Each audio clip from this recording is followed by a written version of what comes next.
Bien, en respeto al tiempo de todos, principalmente de ustedes que vemos muchas caritas conocidas y sabemos que oficialmente esto es una invitación y están acá, agradecerles su participación, agradecerles también que estén dispuestos a participar en estas instancias. Siempre es muy agradable compartir. Contarles que la carrera de Pedagogía en Educación Básica de la Universidad Finisterre ha, desde una forma sistemática, intentado mantenerse comunicados con la comunidad educativa en general por medio de estos espacios que en gran medida se recogen a partir de las necesidades que las mismas escuelas, los profesores, inclusive los apoderados nos han comentado, intentando retribuir en parte los espacios en los cuales hemos desarrollado prácticas y otros tipos de trabajo colaborativo, es que intentamos mantener un sistema con temáticas abiertas y que sean de utilidad para todos. Es así que hoy día hacemos el primer taller abierto. Habíamos tenido varias instancias formales, coloquios, webinarios, cursos. Hoy día hemos decidido nombrar taller abierto porque esa es la lógica, pensando en lo que de verdad hoy día es necesidad, ¿verdad? Entonces, la temática que se va a tratar es sobre las estrategias para aumentar la efectividad de la enseñanza, perdón, en clases híbridas, una realidad sumamente latente. Quien va a estar a cargo de la parte más medular de este taller es el profesor Cristian Prado. Cristian es profesor de la carrera hace ya varios años, siempre ligado a las prácticas. Su especialidad es principalmente lenguaje, pero además es un muy gran aporte de antes de la pandemia en todo lo que tiene que ver con apoyos virtuales a la enseñanza. Así que vamos a partir por agradecer a Cristian a su disposición. Contarles que esta jornada se va a iniciar con la presentación del profesor Sergio Monsalves, muy breve, pero demasiado relacionado con esta necesidad, a partir de una investigación, un levantamiento que hace la carrera durante el primer semestre sobre necesidades propias docentes en este contexto. Posterior a la presentación de Sergio, vamos a dar el paso a Cristian y finalmente, bueno, él nos va a contar más en detalle su presentación. Finalmente va a haber una ronda de preguntas para todo quien desee o comentarios o lo que guste. Bien, así que sin más, vamos a dejar al profesor Sergio Monsalves para que pueda comentarnos sobre esta investigación.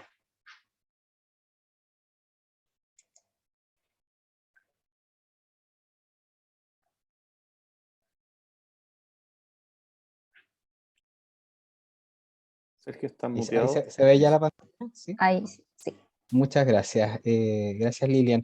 Bueno, junto con saludarles a todos, agradecerles su participación. El espacio que voy a ocupar yo va a ser bien breve.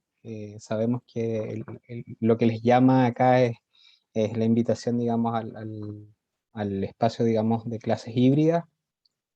Pero nos pareció importante mostrarles estos resultados generales, porque a partir de ellos justamente es que surge este taller que va a liderar Cristian.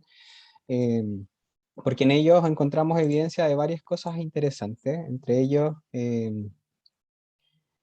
estos resultados sobre calidad, digamos, del bienestar docente, eh, que, que habla sobre el burnout, pero en este caso nosotros encontramos que no hay burnout aún, digamos, en la mayoría de los docentes. Fueron 640 profesores de de diferentes dependencias quienes participaron de esta encuesta pública, contestaron este cuestionario de MBA,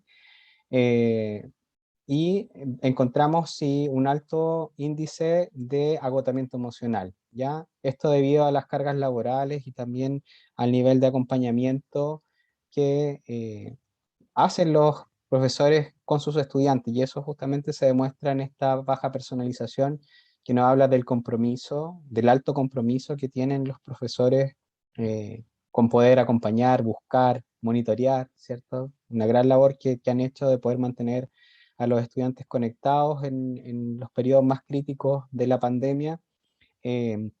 y vemos también un porcentaje alto, medio alto respecto a la realización personal, ya que si bien fue un año agotador el del año pasado con el inicio de la pandemia en el que tuvimos que aprender rápidamente y adaptarnos respecto al uso de metodologías, pudimos ver ciertos resultados y justamente tiene que ver con que los docentes durante este periodo han mostrado mucho, se sienten mucho más preparados respecto al uso de plataformas virtuales, ¿cierto? Que respecto al año anterior, el primer semestre donde tuvimos que aprender rápidamente, adaptarnos a estos procesos y cuando hicimos esta consulta a principios de este año, los profesores ya mostraban mucha más confianza, acá vemos más del 50%, casi el 70% de los profesores con mucha más confianza, digamos, al poder asumir esta tarea y esta labor en un contexto virtual.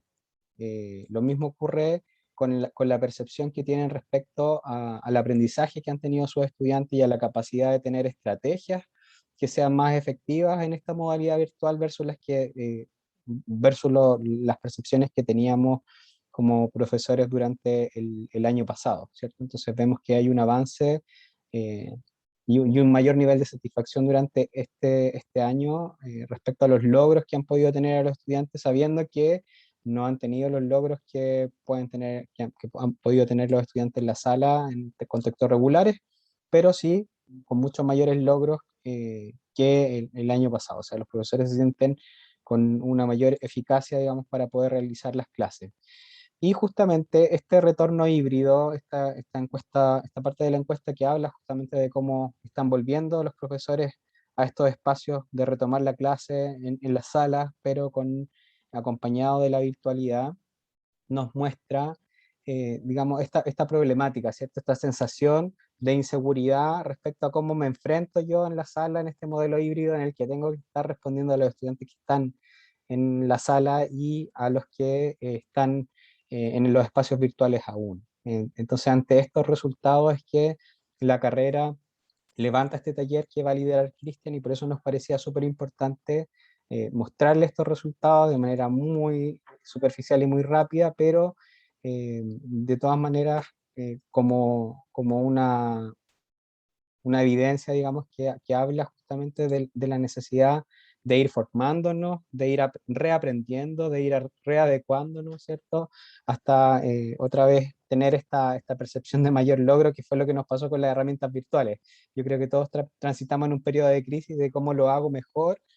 Ya sabemos, conocemos muchas más estrategias para hacerlo virtualmente, entonces necesitamos ahora transitar y poder mezclar estos dos mundos que todos manejan muy bien de la presencialidad sola, también del mundo virtual por sí solo. Entonces ahora eh, este desafío que tenemos que enfrentar desde nuestro rol profesional eh, es muy importante y por eso Cristian nos quiere presentar algunas herramientas que nos pueden facilitar y dar mayor eficacia, digamos, para el trabajo que tenemos que hacer en este periodo de retomar las clases en esta modalidad híbrida. Cristian. Gracias, Sergio. Gracias, Lili. Gracias a todos los colegas y las colegas que están hoy día acá. La verdad es que tenemos un menú que ofrecer, un itinerario. Yo lo voy a plantear acá. Son 4 temas, 4 momentos propuestos. Y vamos a hacer un pequeño alto entre estos 4 momentos. Primero, vamos a ofrecer ideas sobre lo híbrido, de qué hablamos cuando hablamos de lo híbrido, no tan solo desde un punto de vista teórico, sino que para que entendamos la diferencia respecto a lo híbrido y lo e-learning y lo be-learning, y cómo nosotros nos podemos hacer cargo de eso desde la escuela, ¿ya? Lo híbrido, entonces, y sus implicancias para la enseñanza. Posteriormente, vamos a mirar desde cerca algunas consideraciones tecnológicas que tenemos que tener presente para aumentar la efectividad en nuestras clases híbridas, ¿ya? Y vamos a terminar diciendo algunas palabritas sobre cómo podríamos proponer encargos y evaluaciones en un modelo híbrido y, por último, cómo podríamos proponer retroalimentaciones en un modelo híbrido. Entonces, ¿cómo vamos a estructurar esto? Esta va a ser la secuencia que voy a ir siguiendo.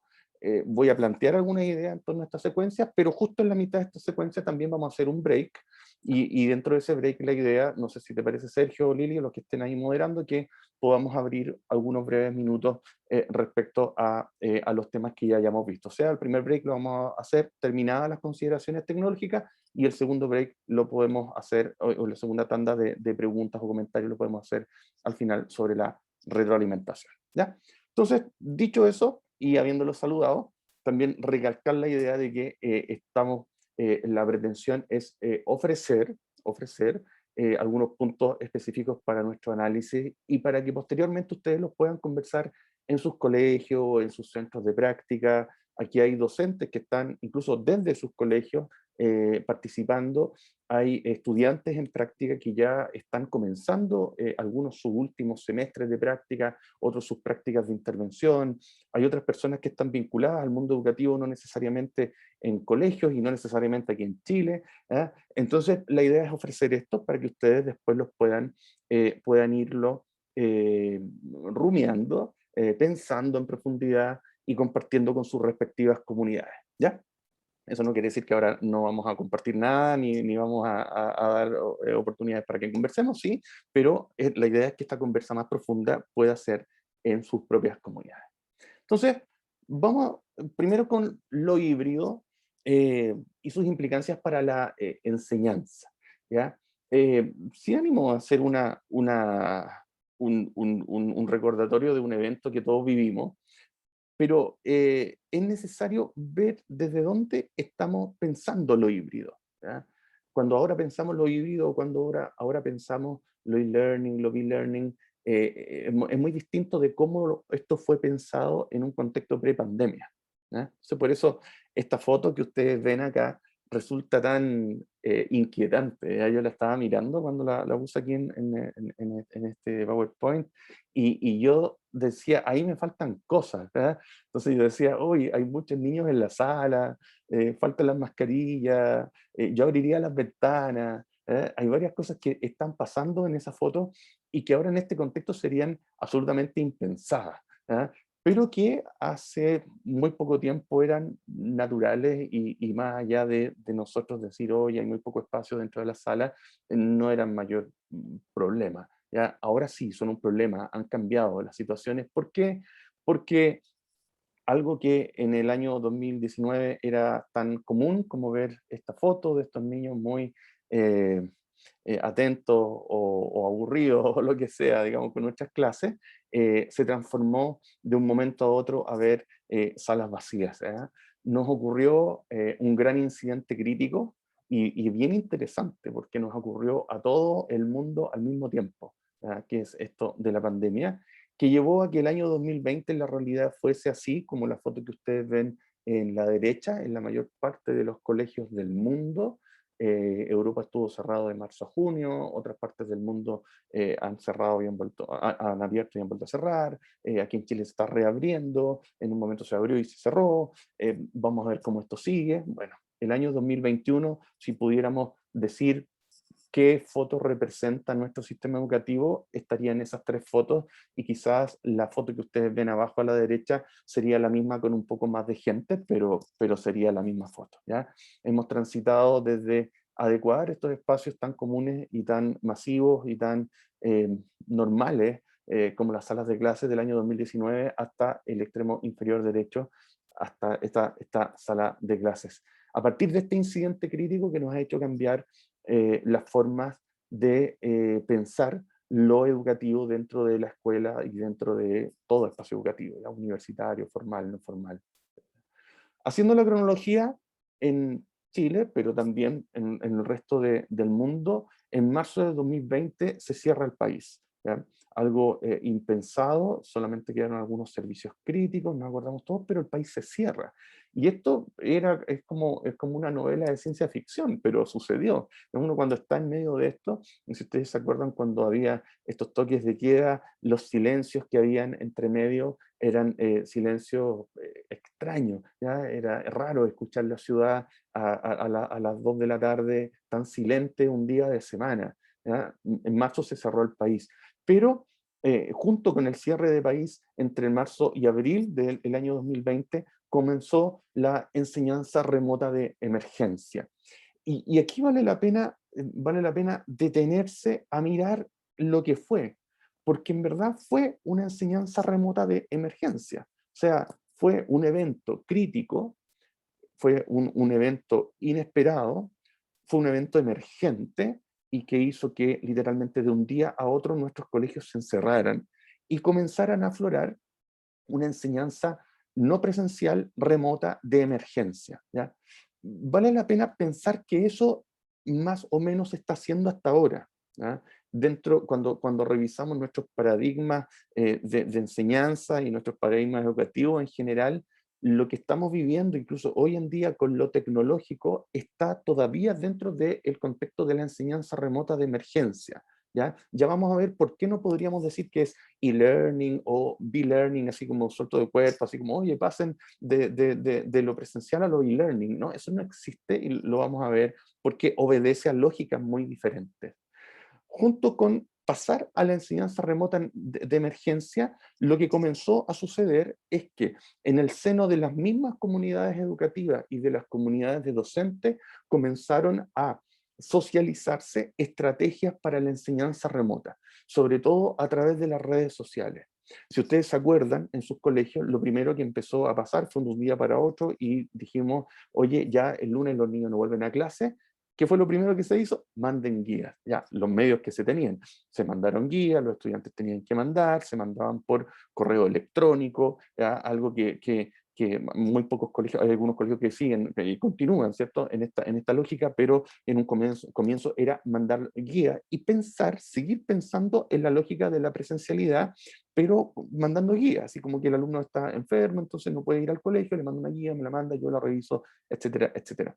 Comenzó este concepto que nosotros conocemos ya, es tan familiar como los webinarios, los webinars, esta palabra españolizada ya, webinarios, que antes estaban, pero no eran tan comunes. Y piense usted la cantidad de webinarios en los cuales ha estado en el último año y medio. ¿Ya? Es algo que nos ha acompañado en nuestra vida.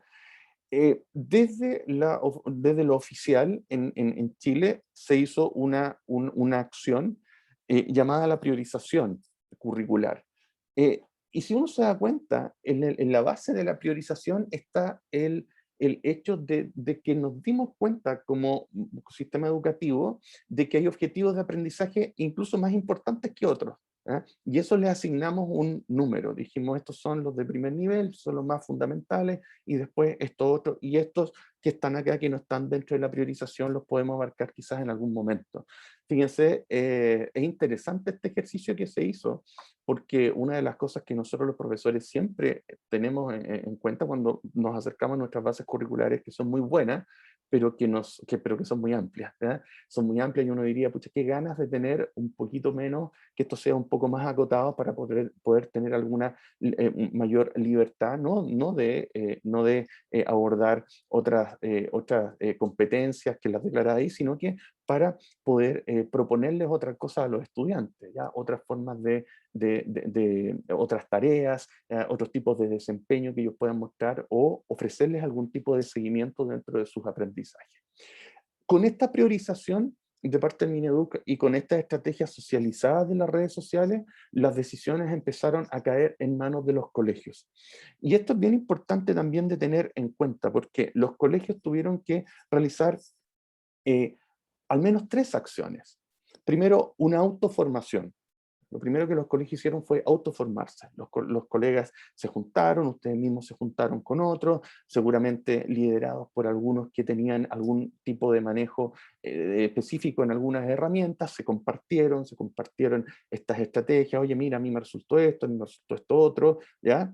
Pero también los colegios tuvieron que empezar a hacer de a poco, muy de a poco, inversión en tecnologías e inversión en aprendizaje continuo. Lo más probable es que a lo mejor quizás alguno de ustedes en estas vacaciones haya participado, ya sea enviado por su colegio o de manera autónoma en alguna charla, en algún diplomado, en algún curso relacionado con algún ámbito formativo vinculado a lo híbrido, a lo no presencial o a lo e-learning, be-learning o lo que sea, ¿ya? Los colegios tuvieron que tomar estas decisiones de autoformarse e invertir en tecnologías y en aprendizaje continuo. Ahora, qué es lo que lleva esto? Todo este proceso que todos lo vivimos y que no les estoy contando nada nuevo. Sin embargo, es bueno tener en consideración lo siguiente.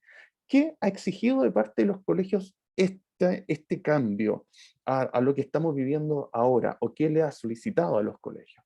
Primero le ha solicitado una flexibilidad que yo diría que los colegios en general se han adaptado muy rápidamente sin pocas dificultades. Ya las dificultades obviamente las conocemos, son muchas, son varias, pero los colegios han respondido frente a esta flexibilidad obligada que se ha pedido desde el contexto mundial, ya ni siquiera de un contexto nacional, de un contexto mundial. Pero también los colegios se han visto de un momento a otro que han tenido mayor autonomía para tomar decisiones tanto en ámbitos curriculares como en ámbitos evaluativos. Y esto es súper importante al momento de pensar un diseño de una educación híbrida, porque las decisiones respecto a cuántas horas, por ejemplo, queremos tener a nuestros estudiantes frente al computador, o qué tanto trabajo autónomo o qué tanto trabajo mediado queremos ofrecerle a los estudiantes, o qué tantas pausas queremos hacer durante la jornada, qué tan extensa queremos hacer la jornada, qué tantas evaluaciones queremos proponerle a nuestros estudiantes, tanto en cantidad como en tipo de evaluaciones. Esas son decisiones que están tomando en este momento los colegios.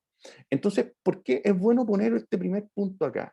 Porque gran parte de los pies forzados que se están poniendo en este momento a nivel de enseñanza híbrida corresponde a pies forzados que se han impuesto en los mismos colegios, así, ¿ya? En base a algunas veces decisiones que han tomado fundamentadas en hechos, fundamentadas en datos, pero a veces han tomado decisiones que algunos de ellos, ojalá los de ustedes no, ¿cierto? Con poca consulta a la comunidad o bien no atendiendo bien la realidad en la cual están viviendo, ¿ya? Entonces, este es un primer punto que nos ha puesto la pandemia, y que es un punto de gestión curricular, de gestión académica, que los colegios tienen en este momento. O sea, en otras palabras, el colegio tiene la autonomía de pensar, mira, vamos en verdad a enfocarnos en un proceso de evaluación formativa, vamos a disminuir el número de calificaciones, vamos a pasar de esta cultura evaluativa centrado en lo punitivo, centrado en la evaluación para el logro, vamos a pasar a una cultura evaluativa centrada en el aprendizaje, preguntarnos nosotros qué tipo de evidencia le estamos solicitando a los estudiantes, qué tipo de encargos le estamos haciendo, ¿ya? Estas son decisiones que en estos momentos están tomando los colegios a partir de esta priorización y del mayor ámbito de acción que tienen, ¿ya? Entonces, este punto es muy importante porque lo que te quiero decir acá es que gran parte de las decisiones de cómo ustedes quieren hacer su educación híbrida está en sus propias manos, ¿ya? Está en lo que ustedes puedan conversar y acordar en términos comunitarios. Esta foto me gusta mucho. Esta docente reflejaba el comienzo de la pandemia. Fíjense ahí el celular puesto en un gancho, el gancho colgado quizá a la, a la, a la, a la lámpara y a una silla plástica. Fíjense que ahí no hay ni siquiera cuerdas. Yo no sé si ustedes se acuerdan, no hace tanto, pero las librerías estaban cerradas, había muy pocos materiales que se podían comprar. Bueno, hemos pasado desde eso a en realidades similares, un poco peores, un poco mejores, pero muy parecidas a la que vemos en la foto de la derecha. Es una foto sacada en nuestro país hace algunas semanas de un colegio que ya tenía implementadas algunas pizarras interactivas y que tiene algunos chicos en su presencia física y otros en la presencia a través de Internet, ¿ya? Hemos ido avanzando y los colegios y los docentes hemos sido actores clave en ese sentido. Pero en términos de enseñanza, ¿qué implicancias tiene y ha tenido pasar, y sigue teniendo, pasar de un modelo presencial a un modelo híbrido, y si es que vamos a volver a un modelo presencial completo, ¿ya? para entenderlo, tenemos que entender la diferencia entre las tres formas más comúnmente utilizadas de enseñanza. La primera, el e-learning, aprendizaje electrónico, originalmente, concepto acuñado a fines de los años 90, eh, eh, sobre todo centrado en un diseño instruccional que tiene como foco un estudiante, y tiene como supuesto, ¿ya?, un estudiante que tiene las ganas de aprender y tiene la capacidad de aprender en forma autónoma. O sea, tiene un foco en la autonomía y en el autoaprendizaje. Ese es el foco, ese es el radier desde el cual se construye el aprendizaje, el e-learning, ¿ya? El estudiante que tiene ganas de aprender y que puede aprender de manera autónoma, que está dispuesto a aprender de manera autónoma. Por lo tanto, el diseño de la instrucción, el diseño de la enseñanza que se hace en el e-learning supone esos elementos. Entre medio está el B-Learning, se llama B-Learning por blended, blended es mezcla, ¿cierto? Mezcla experiencias e-learning con experiencias presenciales.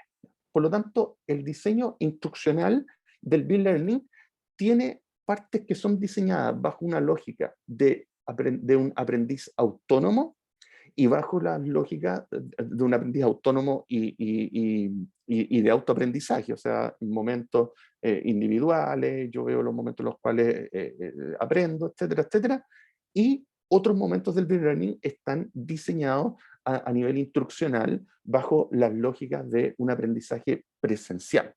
Y este aprendizaje presencial, obviamente, tiene como una de sus características que el diseño de la instrucción, el diseño instruccional asociado al aprendizaje presencial, está enfocado en un trabajo, obviamente, centrado en el estudiante, pero con una mediación alta desde el docente, y esta mediación que se va diluyendo con la expectativa, con la esperanza de que el aprendiz vaya adquiriendo mayor autonomía. Por lo tanto, si lo vemos en términos de rol docente, el rol docente en el e-learning es proponer un camino para un tránsito autónomo del estudiante. O sea, el diseñador instruccional de este curso no está vinculado con los aprendices. Fíjense, incluso cuando ustedes, ahora que hay una amplia oferta de e-learning, y de hecho, a propósito de la pandemia, se han duplicado o triplicado la cantidad de millones, de miles de millones de dólares que están circulando en toda la universidad en el mundo, con toda la oferta de e-learning que hay. Cuando se ofrece un curso e-learning, se ofrece, por ejemplo, los coordinadores del curso, se ponen ahí dentro de los docentes, el equipo docente, ¿ya? Y se ponen quiénes fueron los diseñadores instruccionales, ¿ya? O sea, pero esos diseñadores instruccionales no están vinculados con los aprendices. O sea, lo más probable es que si usted toma un curso bajo modalidad 100% e-learning, lo más probable es que usted no conozca nunca a quien diseñó el curso. Ni el que diseñó el curso es muy probable que no lo conozca usted, ¿ya? O sea, el rol del docente es proponer un camino para que el estudiante transite de manera autónoma, o sea, este diseño instruccional este diseñador instruccional que no está vinculado con los aprendices.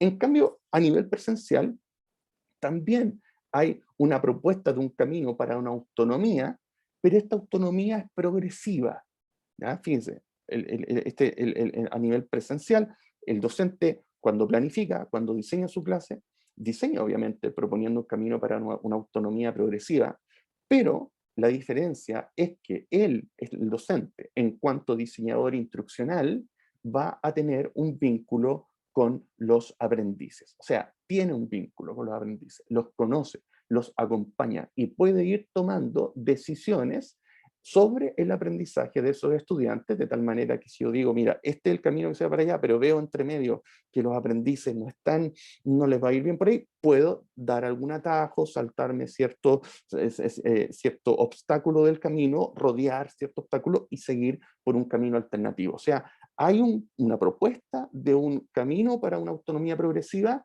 Sin embargo, yo como diseñador instruccional de este curso presencial también estoy vinculado con los aprendices.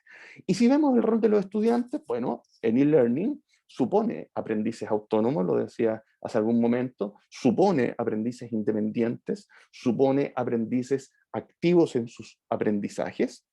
En cambio, el aprendizaje presencial supone aprendices en vías de autonomía, supone aprendices necesitados de mediación para que efectivamente adquieran esta autonomía y esta independencia en sus aprendizajes, ¿ya?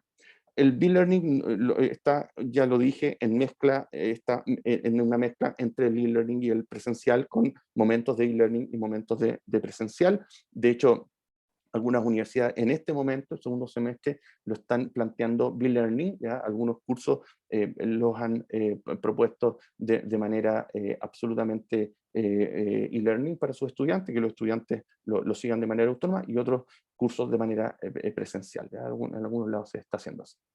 Pero si ustedes miran este monito que está aquí expuesto, y ustedes piensan en sus clases en los colegios, y si yo les pregunto, a ver, ¿dónde estarían ustedes como docentes y cuál es el rol que se espera de sus estudiantes?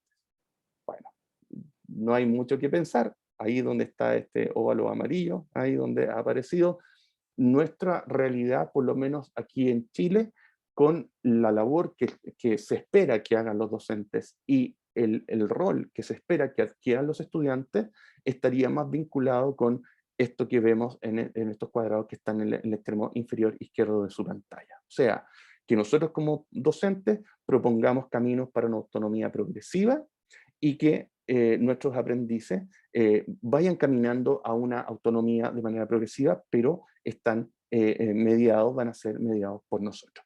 Esta reflexión es muy útil porque aquí te lleva a pensar de que no es lo mismo decir, ya, de ahora en adelante vamos a hacer e-learning y vamos a hacer todo e-learning, ¿ya? O vamos a hacer todo b-learning, sino que son maneras de pensar el rol del docente y el rol del estudiante distintas, ¿ya? Por esa razón, este aprendizaje y esta acción en este contexto nuevo en el cual estamos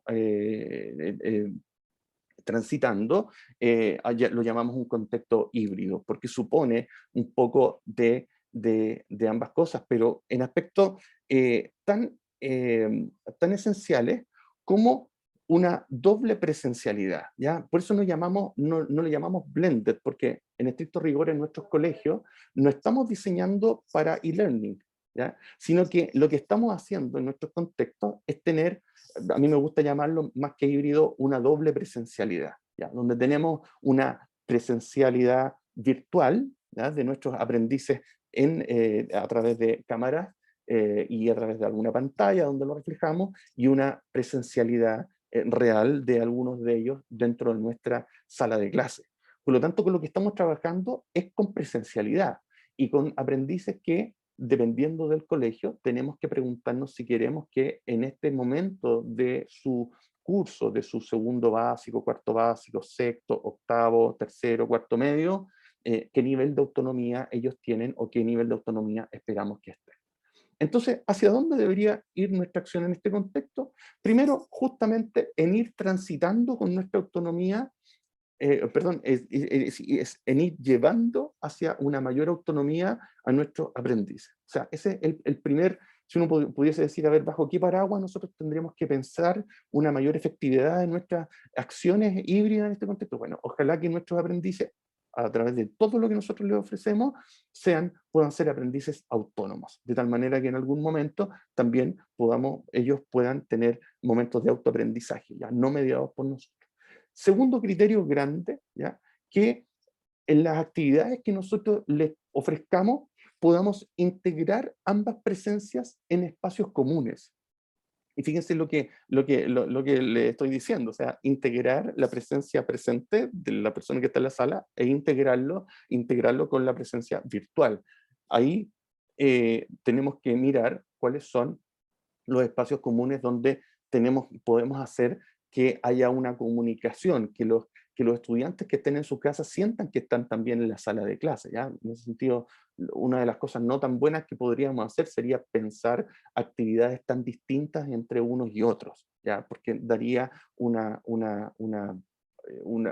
diferencia que a veces podría ser mal interpretada por los estudiantes de casa. Podrían decir, mira, lo de nosotros es más sencillo, o el profe nos da siempre estas cosas y a los otros le hace otras cuestiones. Bueno, pensar en integrar ambas presencias en espacios comunes, ofrecer sobre todo oportunidades de aprendizaje basadas en procesos, ya lo vamos a ver más adelante, y ofrecer retroalimentación más efectiva. Estos dos últimos elementos los vamos a mencionar de manera más profunda en unos minutos más. Pero cuando hablamos de llevar a la autonomía a nuestros aprendices, a nuestros estudiantes, estamos llegando a un punto que los profesores tememos harto, ¿ya? Que y le tememos no porque sean malos, sino que porque nos da espacios en los cuales nosotros no podemos mirar. Y tienen que ver con estos puntos ciegos, ¿ya? Con decir, a ver, ¿qué tanto el estudiante está trabajando? ¿Qué tanto habrá hecho el encargo que le hice?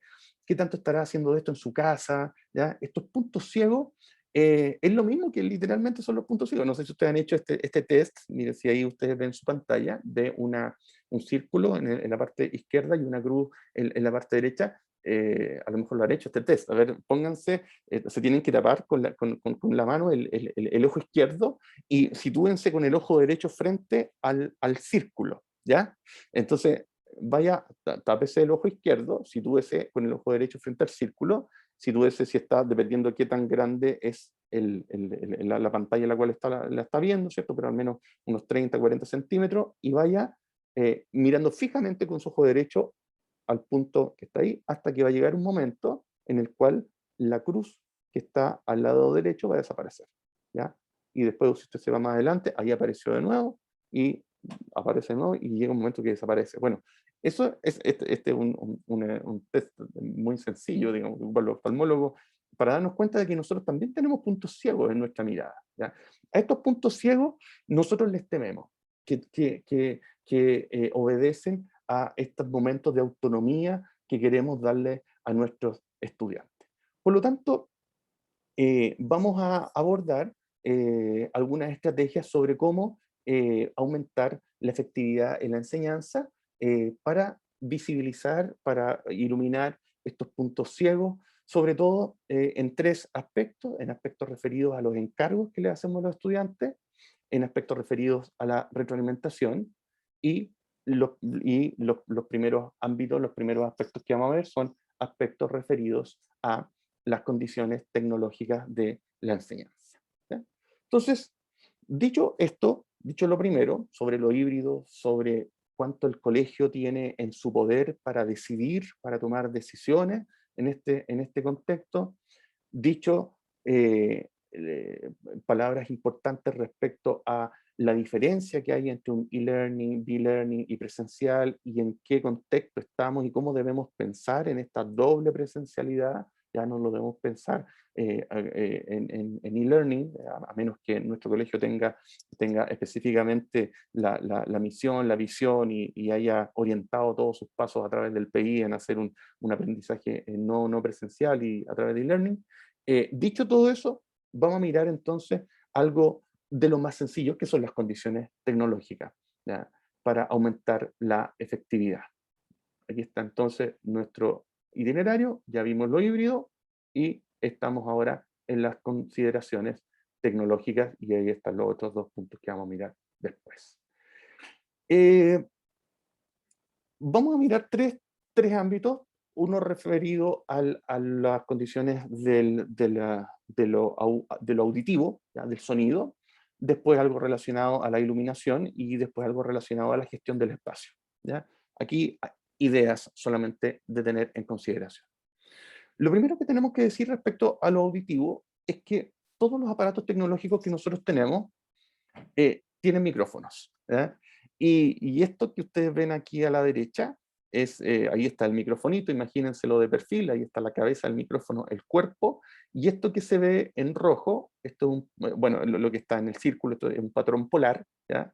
Y lo que está en rojo es una figura que se llama un cardioide, que obedece a el patrón polar en el cual el micrófono responde de mejor manera o de peor manera. O sea, por ejemplo, si yo hablo aquí de frente, si me pongo así, hablando hacia abajo, de frente al micrófono, obviamente va a estar dentro de este patrón polar y el micrófono va a alcanzar a captar lo que yo hablo. En cambio, si yo me pongo desde aquí, desde el lado, desde aquí abajo donde dice body, ¿cierto? Y yo me pongo a hablar con el micrófono desde aquí hacia allá, desde abajo hacia arriba, el micrófono no va a captar lo que yo hablo, ¿ya? ¿Qué es lo que yo le estoy diciendo con esto? De que los micrófonos, por muy tecnológicos que sean, no son inteligentes. Entonces tienen que ayudarse de nosotros para que se escuche mejor, ¿ya? Lo auditivo es lo más importante. A veces, no sé si a ustedes les pasa, incluso algunos de ustedes pueden estar haciendo algunas otras cosas, algunos van quizás en la micro, en el auto, algunos están en la cocina, algunos están tomando un café, algunos están mirando por la ventana, algunos están haciendo otros trabajos, pero me están escuchando, ¿ya? Lo más importante es que se escuche bien. ¿Qué fome es cuando escuchamos mal? Como que nuestro cerebro, nuestra persona tolera mejor una imagen distorsionada que un audio distorsionado, ¿ya? ¿Se ha fijado que de repente vemos películas viejas que pueden estar grabadas incluso en formato antiguo, VHS, se ve todo así mal, pero si se escucha bien da lo mismo, ¿ya? Ahora, si se ve excelente pero no se escucha, ahí nos empezamos a inquietar. Por eso es tan importante el tema auditivo. El computador que tienes tiene un micrófono que puede estar emplazado en alguno de esos lugares. Algunos tienen el micrófono arriba, al lado de la cámara, donde estoy apuntando. Algunos tienen el micrófono en la sección donde se pliega la cubierta del computador, donde se abre, ¿ya? En estos sectores de acá. Otros tienen el micrófono cerca del mousepad acá, ¿cierto? Otros tienen el micrófono al lado, etc. Es muy importante que conozcas dónde está el micrófono de tu equipo, porque si es que el micrófono está ahí, el micrófono no tiene la inteligencia para seguirte a ti a otro lugar, ¿ya? O sea, por mucho que tú estés acá mirando, yo voy a hacer una prueba ahí, y ustedes me imagino que lo han hecho, el micrófono no tiene la inteligencia para seguir tu sonido, ¿ya? No es un micrófono como malamente hablado, como ambiental, ¿ya? Hay algunos que son más ambientales, se llaman omnidireccionales, pero no es el caso de los micrófonos de los computadores, ¿ya? Suponiendo que el micrófono de tu computador esté allá arriba, al lado de la cámara, ahí está el micrófono, aquí está el patrón polar, eso es lo que capta el micrófono. Si nosotros viéramos una imagen, aquí hay una profe haciendo clase de su computador, el micrófono captaría eso. O sea, si yo tengo el micrófono acá, y en este caso me voy a sacar mi micrófono y lo voy a dejar aquí como si fuera el micrófono del computador, se fijan que quedó más lejos. Si yo hablo acá, suponiendo que el micrófono de mi computador está aquí, si yo hablo acá no hay ningún problema, pero si yo hablo hacia el lado, el micrófono lo va a escuchar un poquito menos de lo que uno hace, porque el micrófono no tiene la capacidad de seguirme a mí. Entonces, es muy importante tener siempre presente dónde están los micrófonos de tu computador, ¿ya? Los micrófonos de los computadores en general tienen un patrón que se llama omnidireccional, que captan en todas las direcciones, pero no en todas las direcciones en infinito, sino que es como un globo. Acá imagínense un globo delante de su computador e incluso delante de cualquier micrófono, de cualquier micrófono. Yo estoy usando un micrófono acá de celular, un manos libres, puedo tener un micrófono inalámbrico, puedo tener un micrófono, ahí vamos a mostrar otro, pero todos los micrófonos tienen hasta cierto punto que captan, ¿ya? De ahí en adelante no captan, ¿ya? Deben utilizarse estos micrófonos de computadores en habitaciones aisladas, ojalá fuera de ruido, que no esté el perro ladrando, que no esté otras cosas, ¿cierto? Y no son tan recomendables para dirigir una conversación o clase porque entra toda la bulla del ambiente, ¿ya? O sea, en otras palabras, si usted va a estar en una clase híbrida, yo le recomiendo poco que deje el computador y esté transmitiendo solo con el micrófono del computador. Yo le recomiendo que tenga algún tipo de micrófono, sobre todo Bluetooth. ¿Por qué? El micrófono de Bluetooth es más inteligente. ¿Por qué razón es más inteligente? Porque cuando uno se ubica el micrófono acá, el micrófono, fíjense que este no es tan inteligente, porque yo me muevo y el micrófono se mueve. E incluso, si ustedes se fijan, yo aquí lo voy a manipular, fíjense cómo se escucha. No escucha nada acá, pero sí se escucha raro, ustedes lo escuchan raro, así, incluso cuando esto toca acá, miren cómo sonó, ¿ya? Topa mi ropa, se escucha raro, se escucha extraño. En cambio, los micrófonos Bluetooth o micrófonos que uno puede utilizar en un lado fijo, independiente de donde uno se mueva, los micrófonos a ti te acompañan. Ahí voy a poner algunas fotitos. Si usted no tiene la posibilidad de tener un lugar encerrado, o si es que hay mucha bulla, si usted ve que en tu clase hay demasiada bulla y dice no puedo hacerlo, ¿cómo lo hago? Bueno, hay una solución, en verdad hay muchas soluciones. Aquí hay una de ellas, hay un filtro para voz y para ruidos, un cancelador de ruido que se llama Crisp, ¿ya? CRISP es un filtro basado en inteligencia artificial, o sea, donde la señal de tu voz es la única que pasa. O sea, es bien impresionante. Ahí hay un link de YouTube, de hecho yo lo voy a copiar en este momento, este link, para que ustedes después lo guarden. Acá lo copié, lo puse en el chat, ¿ya? Ahora no se pongan ahora mismo a ver el link de YouTube, pero ahí lo dejo. Es muy fácil de instalar. Tiene una versión pagada, pero tiene una versión gratuita que es cierto número de minutos a la semana, que son hartos minutos, pero puede servir para clases que sean bien puntuales, que tú quieras que se escuche alguna presentación tuya, qué sé yo, ¿ya? Si tú quieres que te escuchen a ti y que si sabes que van a estar así como taladrando al lado, ya, aplica este filtro y es bien impresionante. Es un profesor chileno que hace ese filtro, la prueba de ese filtro, y es un cancelador de ruido basado en inteligencia artificial.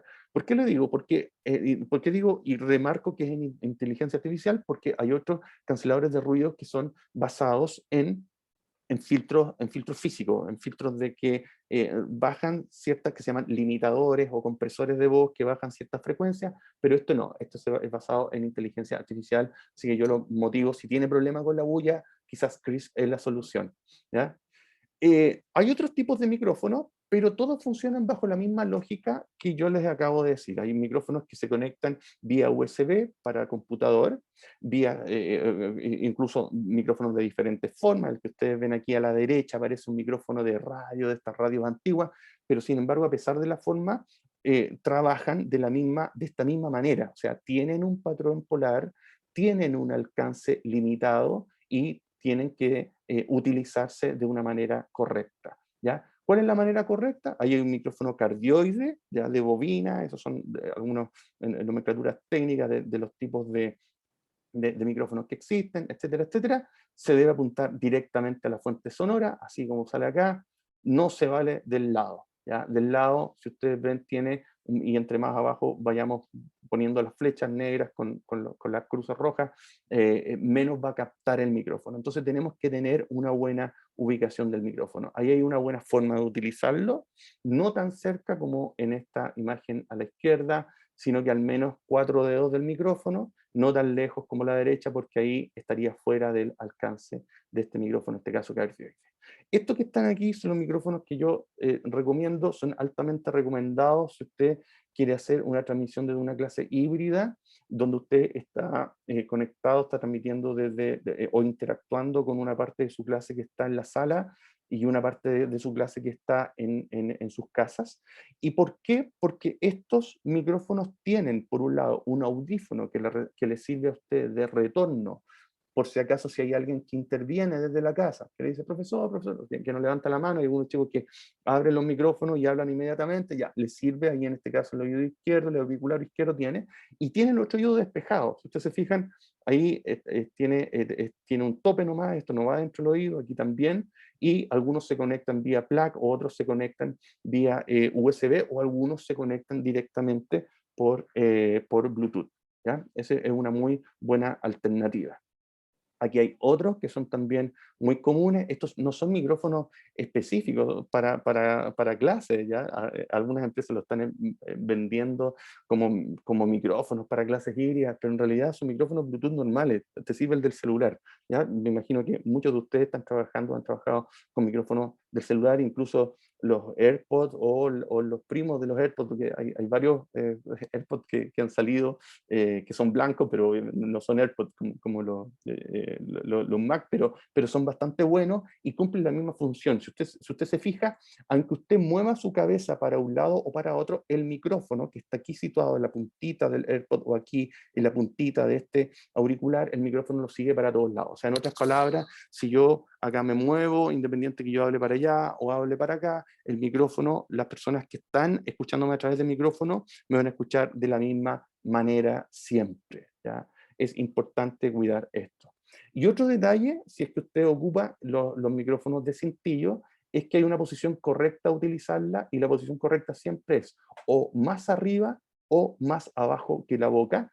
La manera incorrecta es directamente frente a la boca. ¿Por qué? porque hay ciertas consonantes en nuestro idioma que producen mucho aire, la P, la B, la F, ¿ya? Y que produce lo que se llaman en términos de audio los pops, que producen saturaciones en las membranas de los micrófonos y se escucha así como que un golpe, ¡pah! Ya, para evitar eso, ¿qué sería esto? Esto que voy a hacer ahora. Pa, pa, pa, pa, pa, pa. Esos son los pop. Se escucha bien, bien malo, ¿ya? Esto es tener el micrófono acá. Eso es muy desagradable, ¿ya? Por lo tanto, siempre el micrófono más abajo o más arriba de la boca, nunca al mismo nivel. Bueno, dicho eso, respecto al sonido, y lo último ya para cerrar esta primera parte, consideraciones tecnológicas referidas a la iluminación, ¿ya? Esto es muy importante si quieres que te vean. Ahora, si no quieres que te vean, bueno, ahí dependiendo del criterio de cada uno, de cada colegio, ahí ustedes pueden decidir.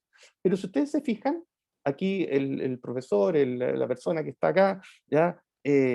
No resalta frente al fondo. ¿Ya? Ahí tiene un problema, está a contraluz, eso lo conocemos nosotros siempre cuando sacamos una foto y uno dice de manera intuitiva, oye, ponte frente a la luz, no te pongas contraluz porque no se te ve la cara. Y es verdad, ¿cuántas veces ustedes han visto esto o han visto esto, por ejemplo?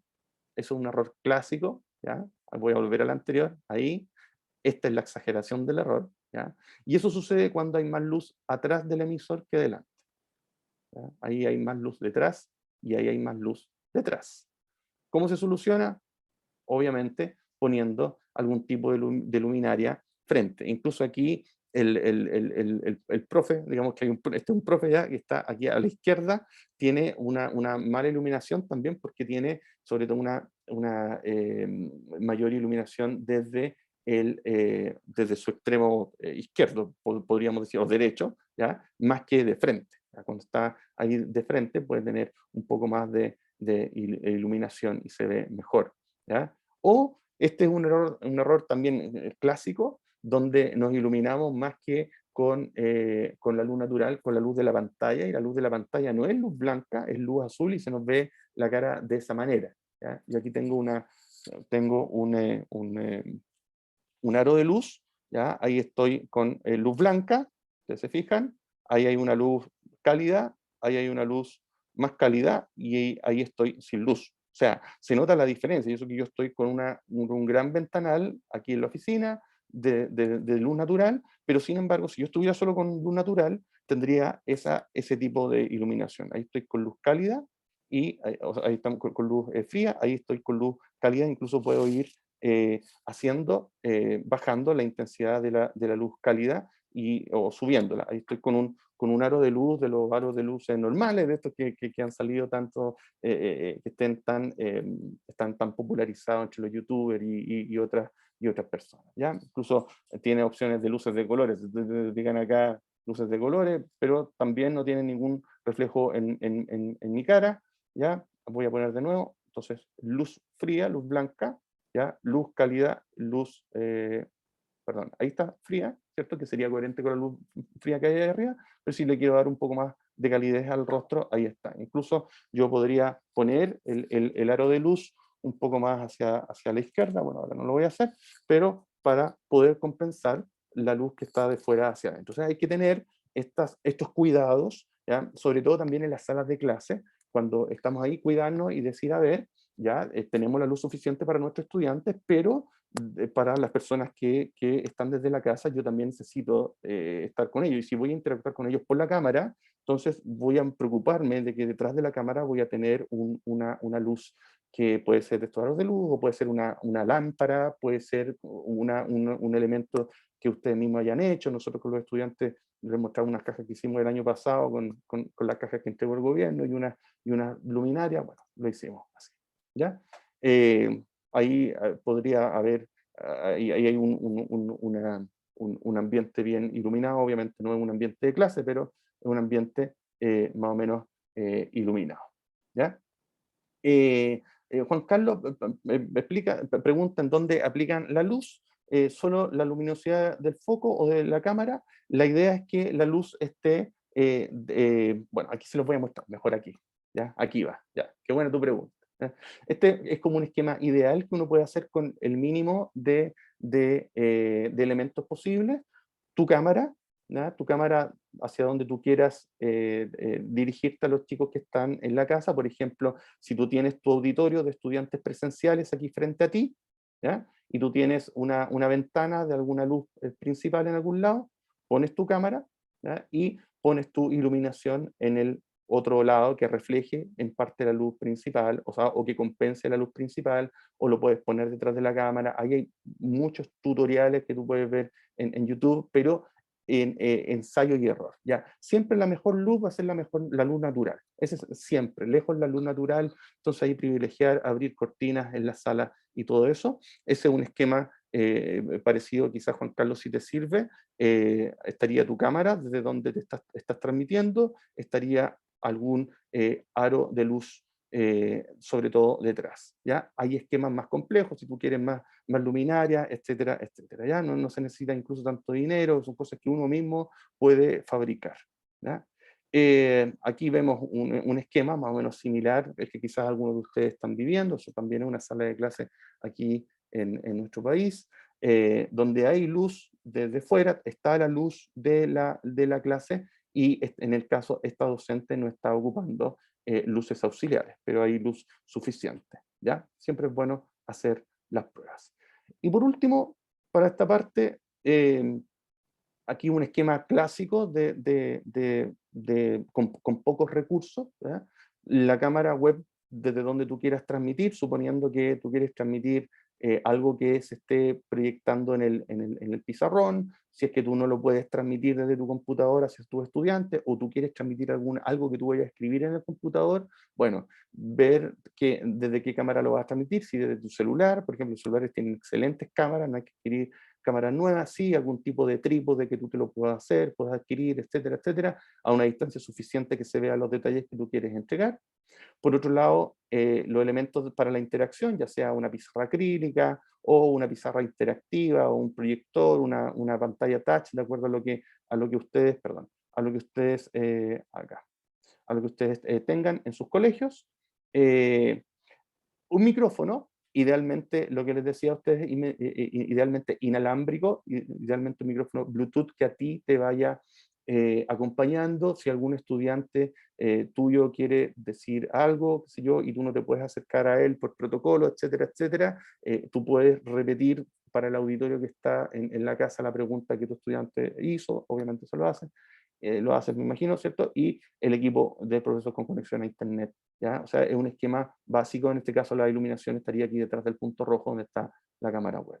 Uno se imagina idealmente que esto va a pasar, ya que aquí está la sala de clases real, aquí está el profesor, y que los estudiantes están todos muy ordenados desde su casa, telemáticamente, etcétera. Pero en realidad vemos que sucede esto, ya nosotros estamos acá, te fijas, aquí está el profe, está la pizarra, está la pantalla, están los estudiantes, y en la casa hay algunos equipos funcionando solos, hay alguien que está desde el living, hay otro que está en un escritorio, etcétera, hay alguien que está haciendo otro tipo de tareas, etcétera, ¿ya?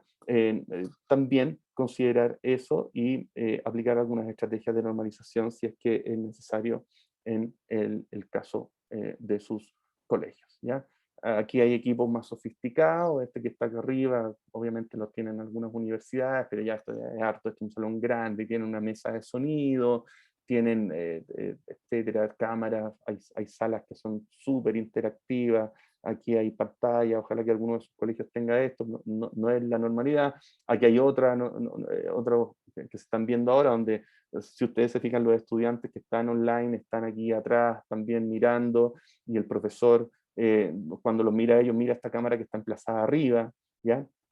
Pero aquí también el último punto de esto es que qué tanto tú también puedes gestionar el espacio físico de tus estudiantes, ¿ya? Si antes tenías 30, 35, 40 estudiantes en una sala y estaban todos formados hacia adelante, bueno, ahora que tienes 10 o 15 o 20, y sabiendo que en los colegios hay ciertas normas de distanciamiento, bueno, la pregunta es, ¿podrías ensayar algún otro tipo de disposición con tus estudiantes? ¿Podrías ensayar algún otro tipo de disposición de las mesas o de las sillas? Yo creo que sí. ¿ya? Entonces, inténtalo, atreverte a hacer eso, no nos vaya a pasar de que en la educación, o sea, aprovechando que tenemos más espacio, pongamos a los niños en las mismas filas rectas que están ahí, ¿ya? Podemos hacer distanciamiento social, pero podemos tener algún tipo de otro emplazamiento en las salas de clase, en semicírculo, en triángulo, etcétera, con grupos de trabajo más o menos distanciados. Yo creo que se puede, obviamente, conservando las condiciones de aireación necesarias, siempre y cuando que las condiciones climáticas nos permitan, porque a veces en la mañana hace frío, uno por más que quiera hacer la aireación no se puede porque está muy helado, ¿ya? Y aquí, bueno, aquí hay un proyector, que es un proyector que trae incluido también los niños que están en sus casas. Bien, dicho eso, vamos a hacer un pequeño alto y abro un par de minutos, literalmente un par, porque son las 17:34. Vamos a dejar 5 minutos para algunos comentarios respecto a lo que hemos conversado hasta ahora. Si es que hay alguna pregunta, algún comentario, ahí nos faltó decir si es que alguien tenía algún comentario que lo pudiera incorporar al chat y podemos ahí responder. Paola, dale. Me pasa de eso cuando los estudiantes de la sala, yo también estoy en modalidad híbrida, cuando los estudiantes de la sala tienen que decir algo, yo lo puedo repetir al resto de los alumnos en la casa para que tengan como esta interacción. Soy como la mediadora entre ambos espacios. Pero yo le hago clase a tercero básico y me dificulta cuando tienen que leer, cuando tienen que hacer lectura en voz alta. Los que están en la casa no hay problemas porque están los parlantes en la sala y sus compañeros lo escuchan. Pero es difícil generar la instancia para que los de la sala lean y los compañeros de la casa escuchen. Por el tema del micrófono, no, por protocolo no se lo puede pasar, no lo puede acercar. Entonces son como las instancias en donde a lo mejor a alguien más también le debe pasar que los de la sala no pueden interactuar directamente con los compañeros de la casa. ¿Alguno de los presentes ha tenido esa experiencia y puede compartir algún tipo de solución que haya generado?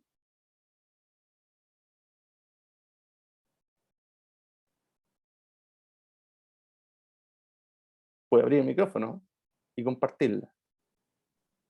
Hola, soy Miriam. Yo Hola, concuerdo Miriam. con lo que dice Paola.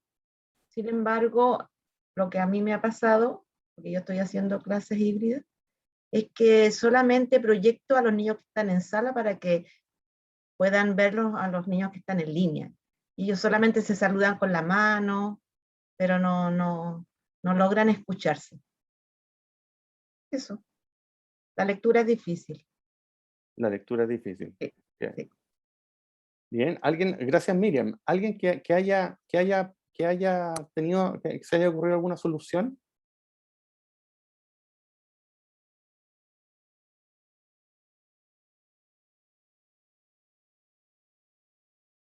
Ya. Ahí hay algunas soluciones que son soluciones alternativas. Por ejemplo, hay micrófonos que no necesariamente necesitan ser manipulados para poder ser utilizados, ¿ya? O sea, no necesito tenerlo al lado de la boca, no necesito tenerlo cerca para poder hablar, ¿ya? Sería una muy buena opción, quizás Paola, conversar en el colegio y ver, porque me imagino que las otras profesoras, profesores de tu colegio a lo mejor tendrán algún tipo de situación similar, ¿ya? Donde hay micrófonos que obedecen a un patrón polar más omnidireccional, o sea, en lo más parecido a lo que uno llama, entre comillas, ambiental, que son micrófonos que a una distancia mayor pueden captar lo mismo que estos micrófonos captan a baja distancia, ¿ya? No son micrófonos que sean, que son como los micrófonos del cine, como de estas cañas, no son así, sino que son micrófonos más o menos normales y que se pueden adecuar y puedes ponerlos cerca del estudiante para que el estudiante, sin necesidad de manipularlo y sin necesidad de acercarse, pueda escucharse lo que está diciendo. Incluso muchos micrófonos se le pueden poner algún tipo de filtro, que son como las mascarillas, se llaman filtro anti-pops, que justamente lo que hacen es evitar que las partículas o los grandes flujos de aire pasen a la membrana del micrófono. ¿Ya? Esa es una opción tecnológica. Pero la otra opción sería pensar en alguna estrategia a través de la cual simplemente no hacer que los chicos lean así de esa manera para todos, sino que mirar alguna estrategia donde los que estén en sala puedan, y tanto los que estén en sala como los que estén en las casas puedan acceder a la lectura de otra forma. A lo mejor haciendo la misma experiencia, pero en grupos, pones en grupo a los de la sala, leyendo el texto, y en grupos presenciales, leyendo también a los que están acá. O sea, hace la misma actividad, pero hace grupos de sala y cortas en ese momento la comunicación entre los dos. No es lo ideal, pero puede obedecer a una estrategia de emergencia. ¿Ya? Eso es lo que se está haciendo por el momento. Sí. Mientras encontramos otra forma. Claro. Bien, entonces vamos a dar exactamente 5 minutos para pararnos, para movernos, y vamos a volver. En la vuelta vamos a mirar algunas consideraciones sobre los encargos y sobre la evaluación que podemos hacer en contextos híbridos, y por último sobre la retroalimentación de los encargos. Ahí voy a compartirles un modelo de retroalimentación que yo creo que les puede ser muy útil. ¿Ya?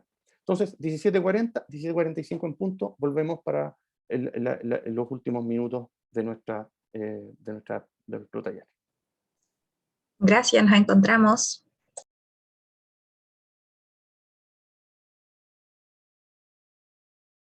Bien, ¿continuamos? Continuamos, vamos a compartir la pantalla para esta última parte.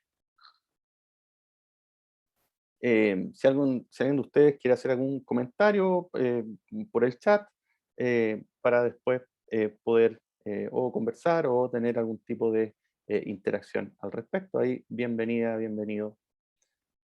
Bien, en nuestro itinerario hemos hablado algunas cosas respecto a las implicancias de lo híbrido para la enseñanza, hemos visto algunas consideraciones tecnológicas, y ahora vamos a mirar algo sobre tipos de encargo, tipos de evaluación, monitoreo de los aprendizajes, etcétera, y después sobre la retroalimentación. Y quiero compartirles algunos instrumentos, algunas ideas de instrumentos que pueden ser útiles para evaluar procesos. ¿Por qué procesos? Porque dentro de esta lógica híbrida y dentro de la lógica que los colegios se autoimponen, una de las cosas que tenemos que nosotros desalojar como cultura de evaluación es sobre evaluar, ¿ya?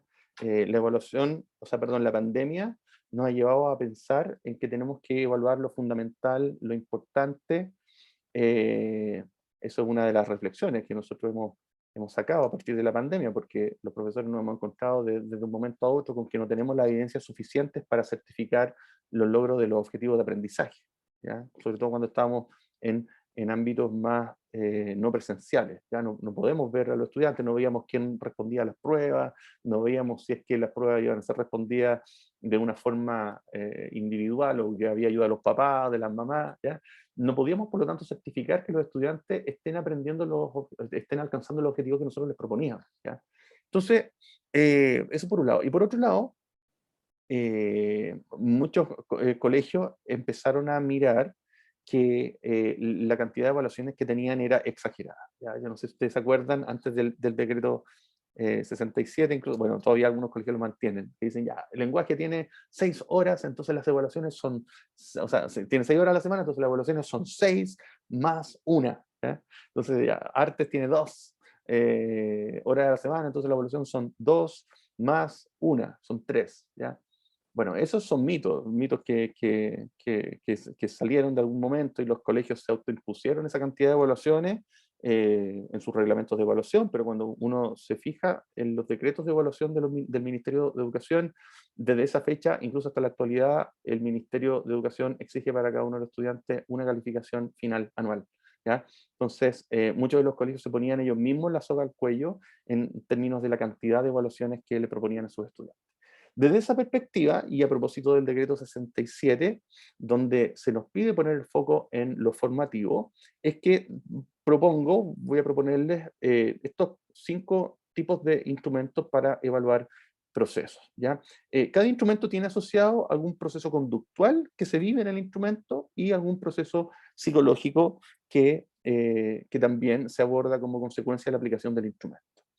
Primero, las trayectorias vivenciales, ¿ya? Este es un material que nos ha compartido hace un par de semanas el profesor de la Universidad Autónoma de Barcelona, Carles Morereo, y él en una charla nos compartió algunos de estos instrumentos y algunas de estas cosas, y hicimos una síntesis aquí para ustedes, ¿ya? Entonces, estamos con las trayectorias vivenciales que tienen como proceso conductual identificar incidentes, positivo y negativo, y los procesos psicológicos que están asociados son analizar los motivos y las consecuencias de estos incidentes, ¿ya? Esto que está acá sería este instrumento. Ustedes se fijan, es como una onda, como una olita, ¿ya? Esta olita tiene es como una línea del tiempo con diferentes incidentes que ocurrieron, incidentes buenos o incidentes malos. En este caso, obviamente, este ejemplo está referido al tema de la pandemia. Este podría ser un ejemplo real de una niña que en marzo del 2020 se cierra el país, se confina y siente que está muy, muy triste porque no verá a su amiga Ana y ha llorado mucho. Pone este incidente en la parte de abajo, asociado a lo negativo, ¿ya? Posteriormente, cuando pasa el tiempo, mira su historia y mira que hay otro incidente crítico que es positivo, ¿ya? En este caso le ha presentado a su profesora una tarea y la profesora la ha felicitado a través de una retroalimentación por internet. Lo asocia hacia un elemento positivo dentro de esta trayectoria, que está referida a la vida de esta niña durante el confinamiento. Otro incidente negativo está referido a que los padres se han peleado por las noticias que han habido, ha habido mucha tensión, esta niña ha visto que en su casa el tema de la pandemia ha impactado en ese momento no tan positivamente, hay tensión respecto a cómo va a ser el estado del trabajo, a cómo las personas se están vinculando con otras, etcétera, etcétera. Bueno, ella ha sido testigo de esta pelea con los padres, se han peleado, digamos, por las noticias que han venido de fuera. Un incidente positivo posterior es que un día en la tarde, estando de descanso, los papás ponen un software de danza, Just Dance, y luego bailan y después cocinan juntos. Y la niña se da cuenta que en verdad nunca había visto bailar a sus padres y le parece muy divertido, muy entretenido, lo pone como un incidente positivo. Posteriormente, un día, la mamá les cuenta que un amigo de ella ha fallecido, producto del COVID, y le explica la vida de este amigo, les cuenta la vida, un incidente triste, ¿ya? Posteriormente, cercano a julio, cuando ya terminó el primer confinamiento, fueron donde su abuela y pudo abrazar a su abuela, ¿cierto?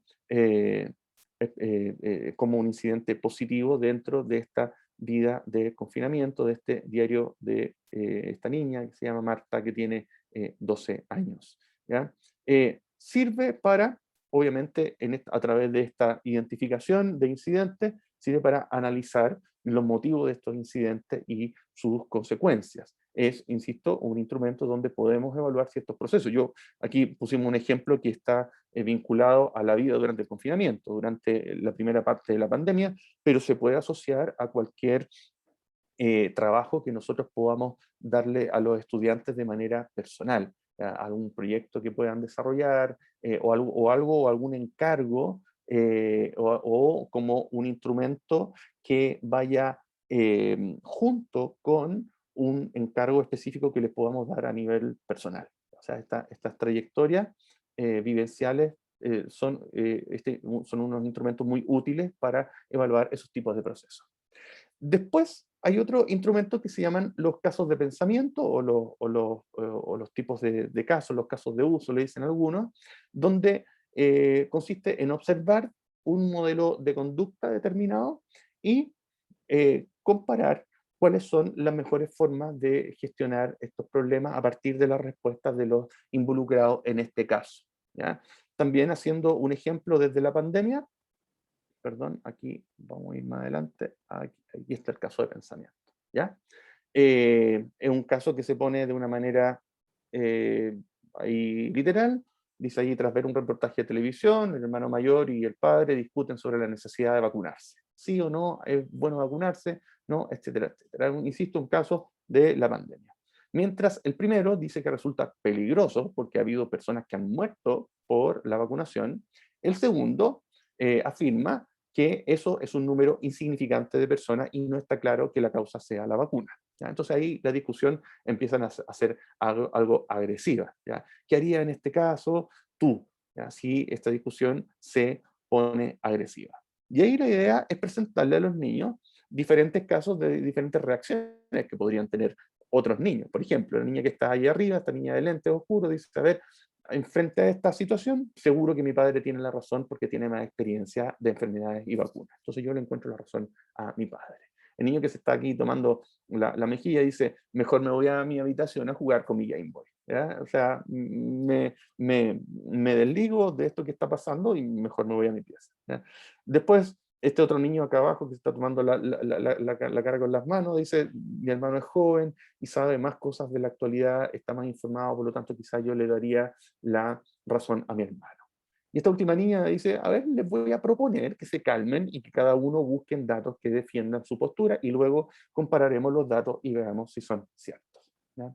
Obviamente nosotros sabemos que esta última postura sería la más indicada, pero lo interesante con los niños del nivel en el cual tú trabajes esta actividad o esta pregunta o estos casos, es que ellos digan por qué algunos de las formas de pensamiento estarían más, serían más correctas o más incorrectas, o serían más adecuadas o menos adecuadas, o serían más útiles, ¿ya?, para solucionar el conflicto o no, ahí dependiendo de la pregunta que tú le hagas, ¿ya?, dependiendo de la asignatura en la cual estés viendo, ¿ya? Lo importante no es que digan esto, sino que lo importante es que digan por qué esto y por qué no los otros, ¿ya? Insisto, aquí la idea es observar distintos modelos de conducta y comparar las mejores formas de gestionar estos problemas, ¿ya?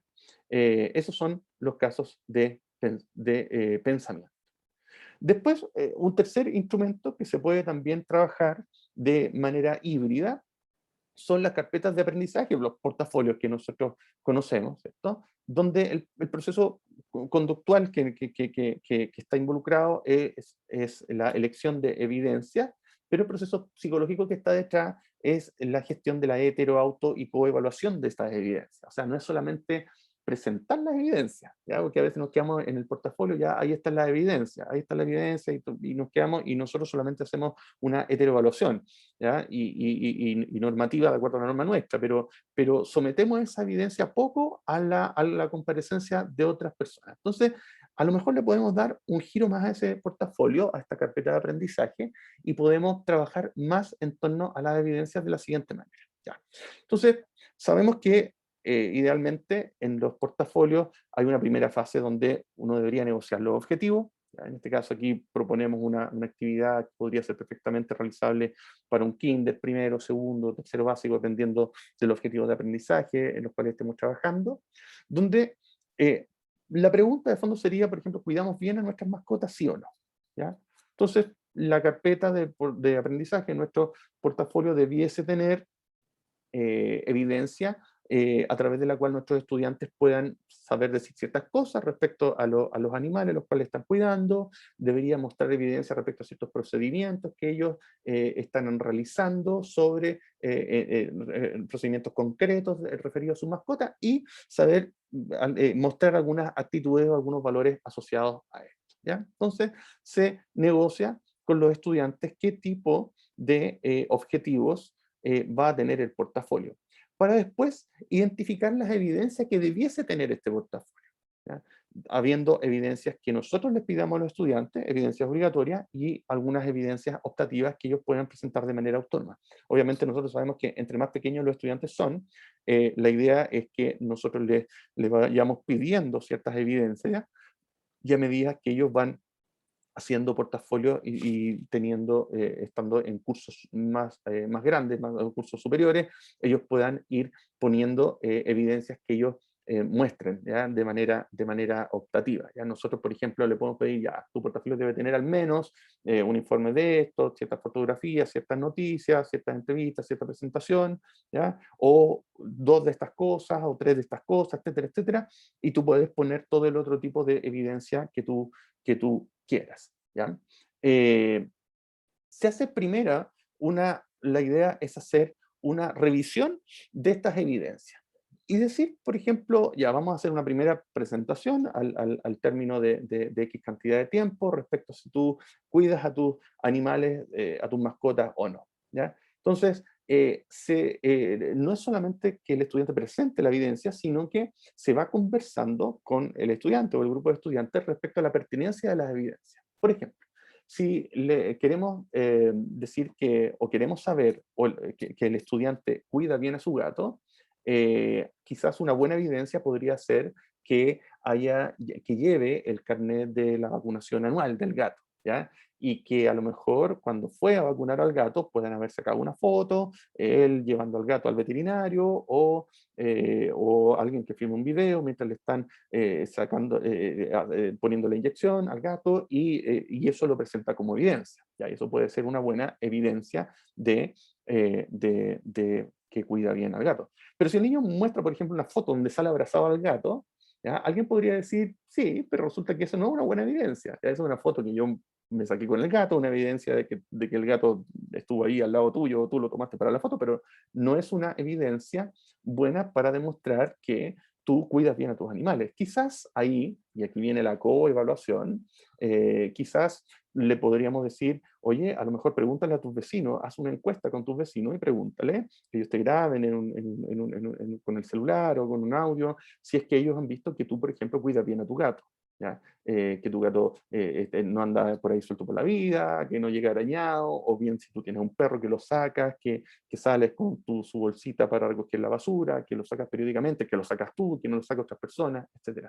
En esta fase de la revisión de las evidencias, es muy interesante también quizás involucrar a otras personas que no necesariamente son parte del curso para la revisión de esas evidencias.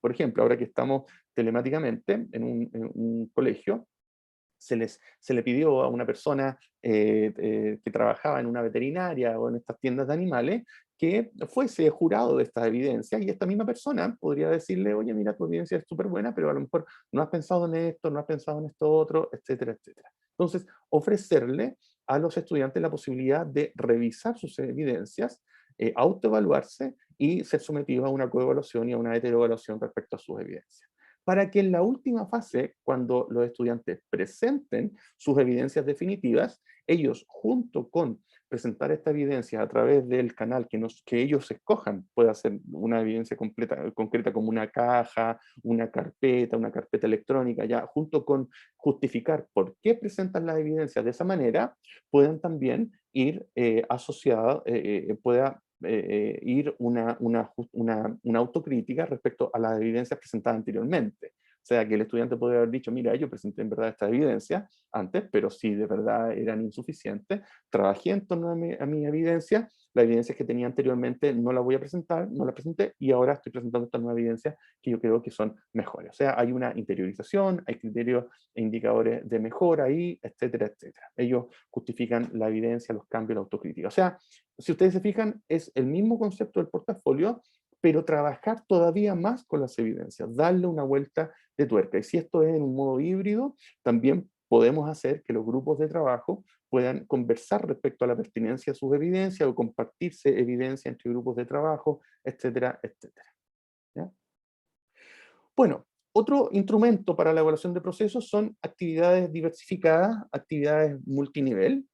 donde el proceso conductual involucrado son productos que se realizan en una clase determinada, y lo que está en juego como procesos psicológicos son decisiones y errores típicos mediados a través de una rúbrica. Esto que ven es un esquema de un salón de clases visto desde arriba. Lo que está aquí con cuadrados y con círculos son estudiantes, estos que están en color rojo, y este que está en verde es el profesor, ¿ya? Y aquí hay varios grupos de trabajo. Si ustedes se fijan, el salón ha sido dividido en al menos 6 grupos de trabajo. Aquí hay 1, 2, 3, 4, 5 y 6 grupos de trabajo, donde están trabajando respecto a un mismo tema, pero haciendo actividades distintas, ¿ya?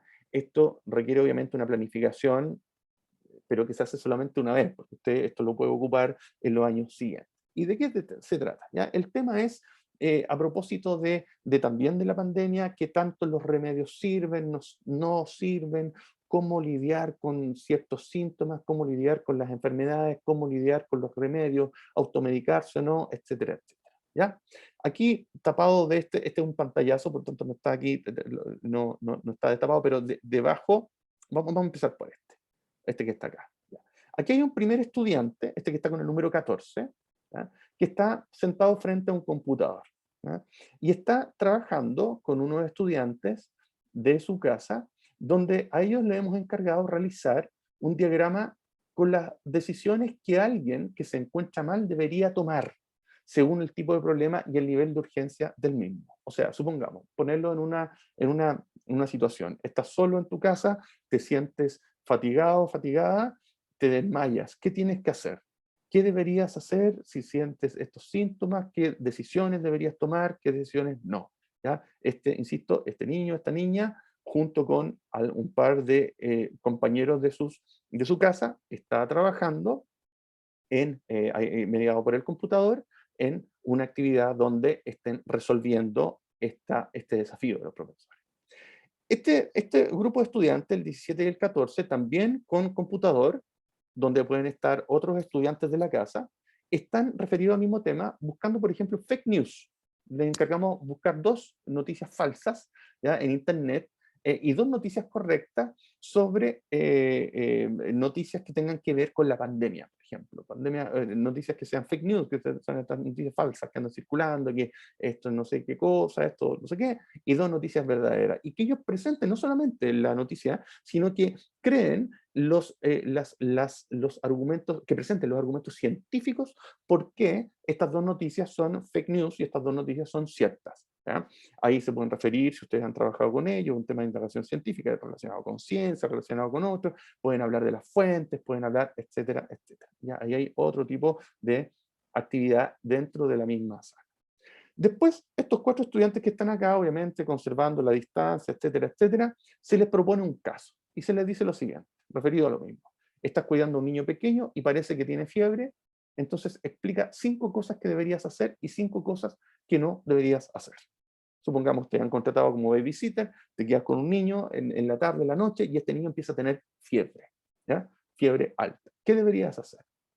Obviamente ahí hay cosas que uno podría decir, ya, a ver, no le apliquemos termómetros de mercurio, porque ya el mercurio puede ser peligroso, puede ser tóxico, que si se quiebra, etcétera.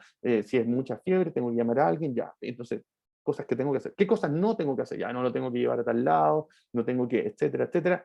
Que se crea una discusión entre estos estudiantes que están con el número 9, 10, 13 y 17. Aquí arriba, donde está el 16, 6, el 20 y el 18, a 4 estudiantes le hemos dado otro encargo, obviamente también de acuerdo a las posibilidades de ellos, pero también de acuerdo a los intereses de ellos, ¿ya? Puede ser que algunos sean histriónicos, y les pedimos teatralizar algunas enfermedades, algunos síntomas de enfermedades, que los compañeros los identifiquen por los síntomas, ¿ya? Obviamente les damos enfermedades específicas, ¿ya?, que puedan ellos teatralizar estos síntomas, y les damos el mismo tiempo para hacer este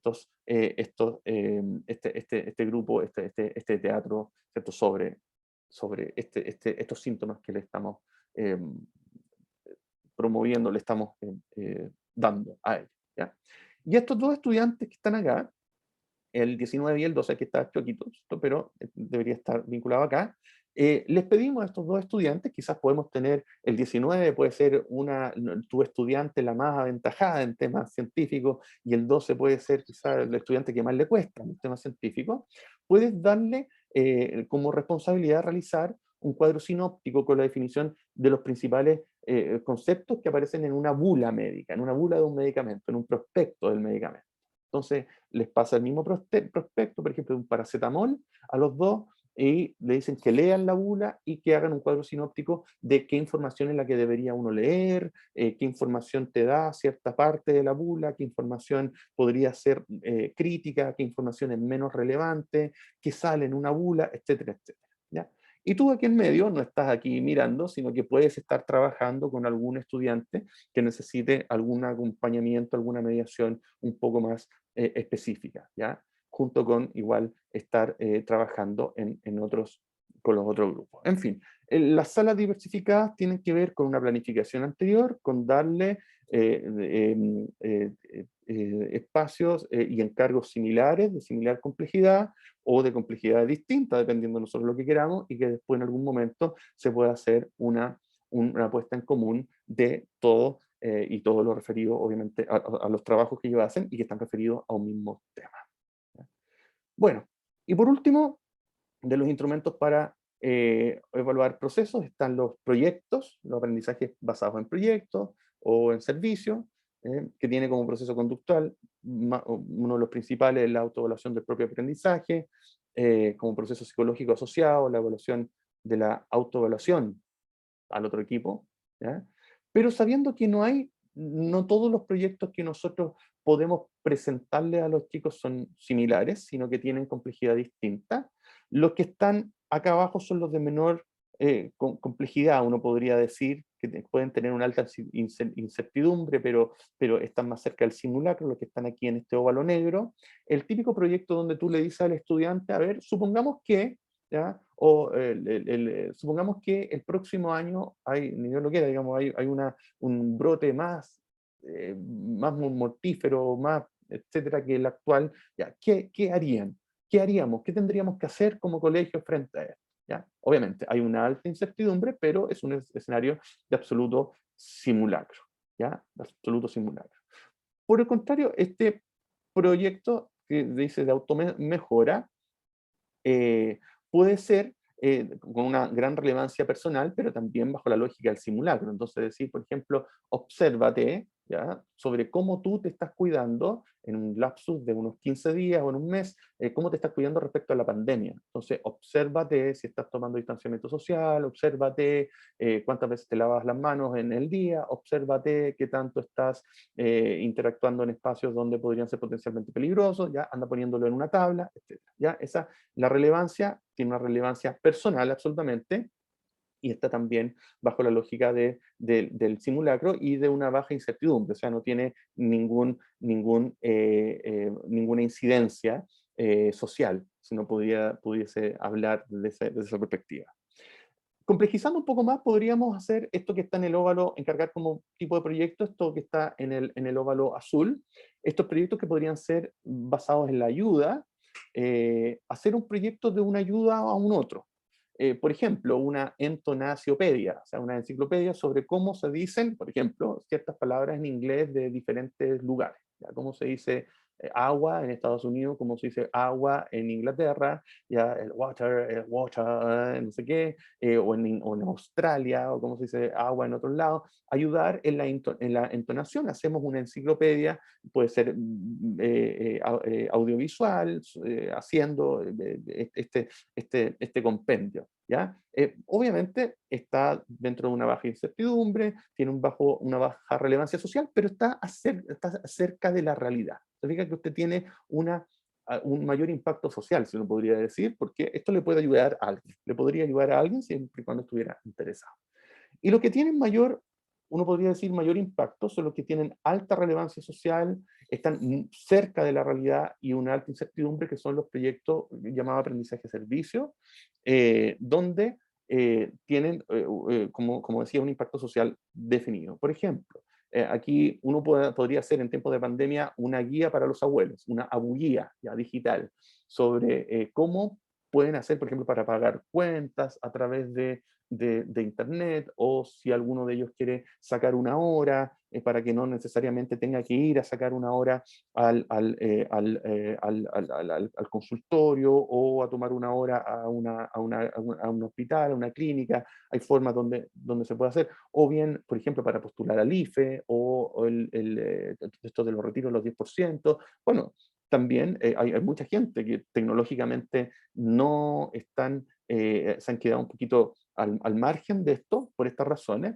Entonces, se puede hacer un proyecto donde haya una guía que tenga en realidad una gran relevancia social. Ya hay mucha gente que lo agradecería, ya mi mamá agradecería ciertas cosas, yo ojalá que no esté escuchando, mamá, si estás por ahí, por favor, no digas nada, pero ha costado migrarla al ámbito digital, sobre todo en cosas tan sencillas para uno, digamos, como el pago de las cuentas básicas, ya de los servicios básicos que se pueden hacer en este momento de cualquier plataforma digital. Entonces, estos tipos de proyectos también son una buena forma de hacer un encargo y una evaluación también en un contexto híbrido bajo una lógica de desarrollo.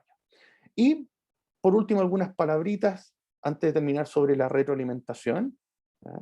En contextos híbridos es muy, muy, muy importante poner atención a la retroalimentación.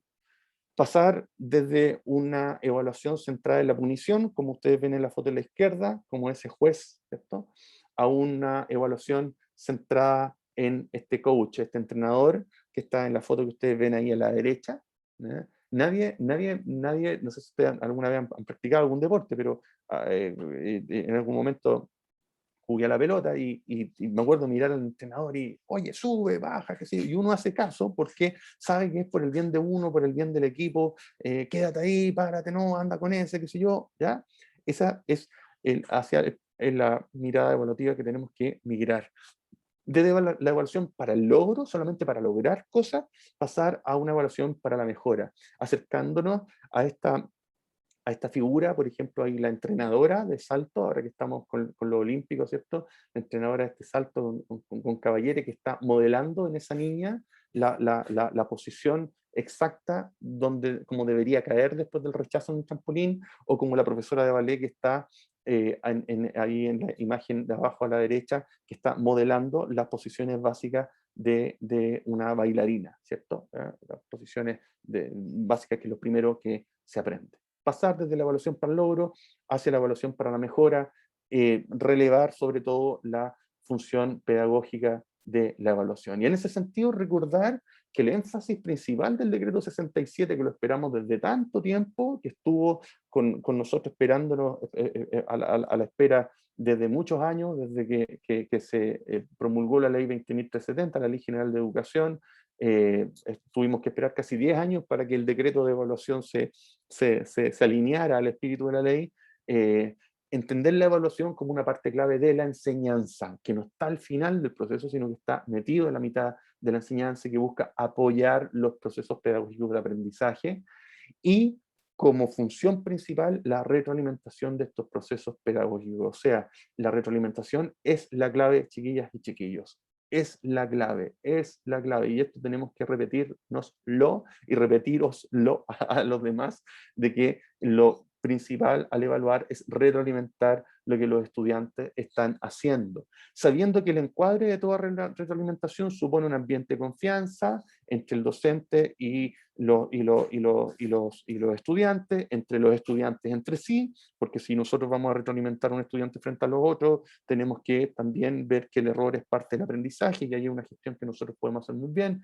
Esta retroalimentación que exige una entrega de una rúbrica, de una pauta, de criterios, o sea, que tengamos objetivos claros, que debe ser una práctica cotidiana, no desde una sola vez, sino que debemos acostumbrarnos a retroalimentar siempre, y sabiendo que un estudiante aprenderá mucho mejor cuando es protagonista de su aprendizaje, cuando desarrolle habilidades metacognitivas a través de las preguntas que nosotros hacemos, cuando reciba propuestas y cuando tenga la opción de elegir, y además cuando tiene claro qué se espera que aprenda, que es lo más importante, que nosotros sabemos que es una de las cosas más importantes que uno puede realizar.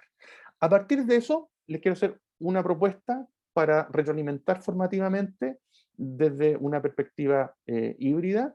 En verdad hay dos autores, pero yo voy a hablar solamente de una propuesta. Primero quiero que vean el nombre de Rebeca Anijovic, una pedagoga argentina, pero de ella no voy a hablar de su propuesta pedagógica solamente de retroalimentación, sino que solamente la voy a mostrar, pero porque hay mucho material de ella en YouTube. ¿Ya? Ella es una gran especialista en retroalimentación, en evaluación formativa, y hay muchas charlas, webinarios de ella, mucho.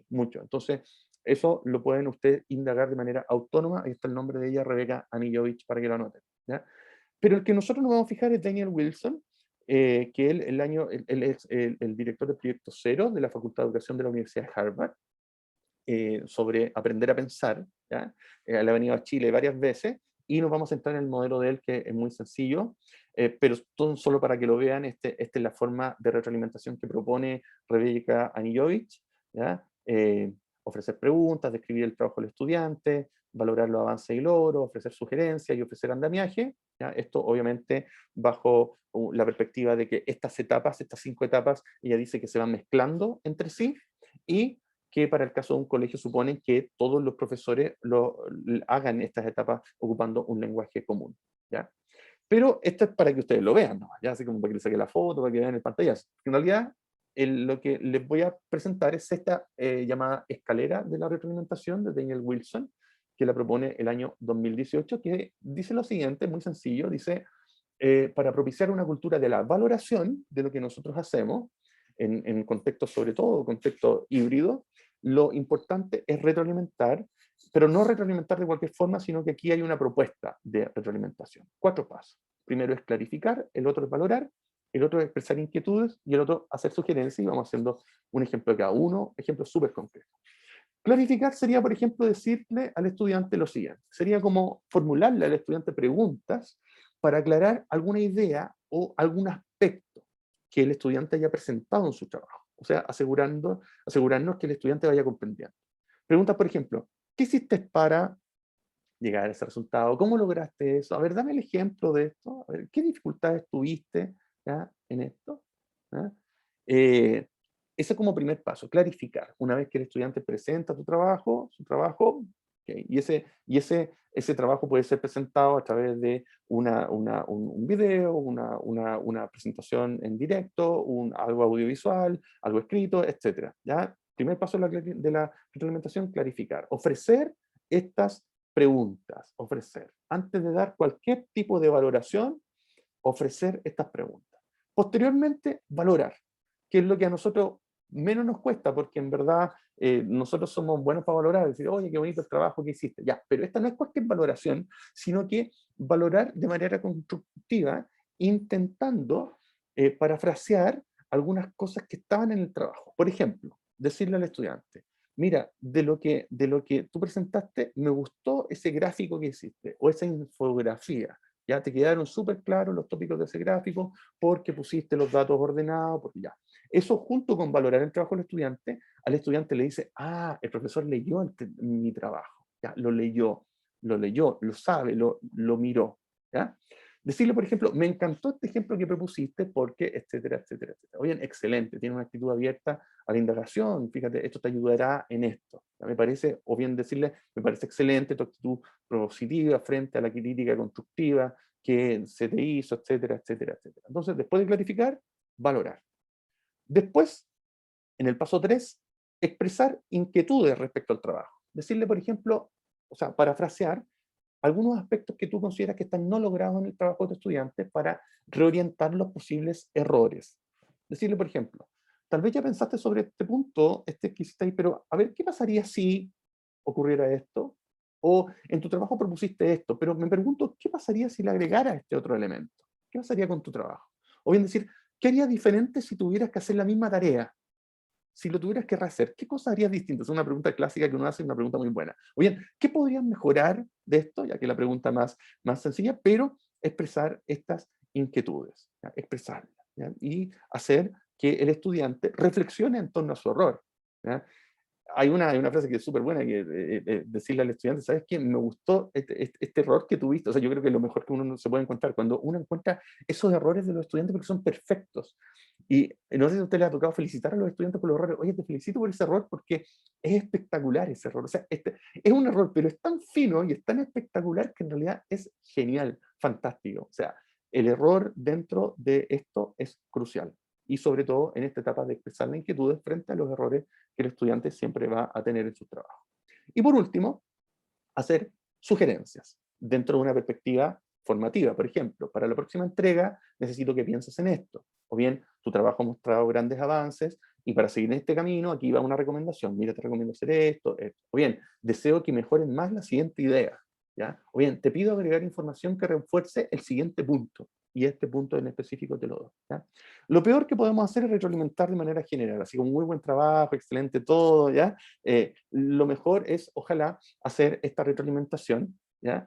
Y en el contexto híbrido, yo les puedo sugerir algunas alternativas tecnológicas, una de ellas donde uno podría hacer una retroalimentación efectiva. Aquí hay un software que está en arreglo en este momento, lo reparan el 21 de agosto, se llama Flipgrid, ya un software que antes era independiente, lo compró la Microsoft y lo están, podríamos decir en buen chileno, enchulando en este momento.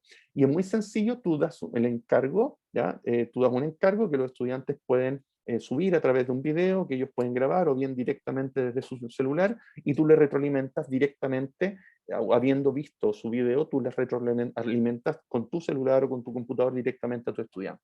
Entonces tú escuchas, por ejemplo, le das un tiempo, 30 segundos, un minuto, te da desde 15 segundos hasta 3 o 5 minutos, ya no me acuerdo, el lapsus que tu estudiante puede hablar y tú después de escucharlo, tú puedes retroalimentarlo. O sea, tú ves la grabación de él y después, o de ella, y después pones, oye, mira, tu trabajo me pareció excelente, a ver, has pensado esto, ten en consideración de otro, cómo hiciste esto, cómo hiciste lo otro, ya, para la próxima entrega te pido esto y por favor responde.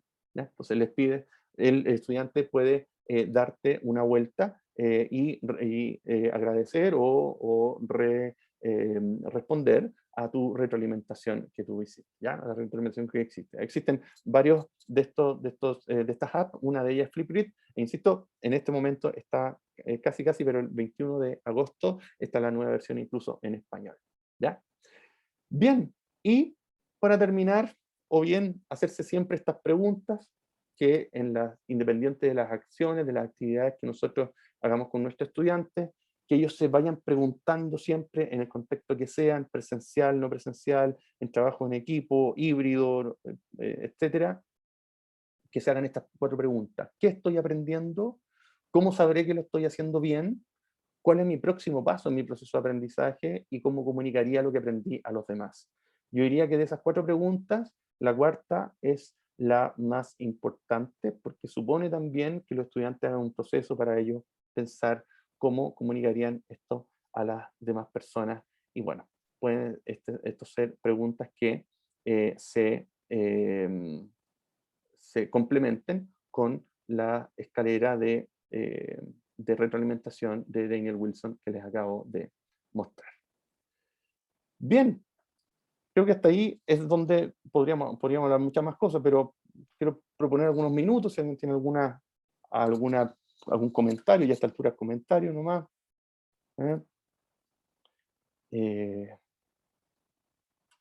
Eso.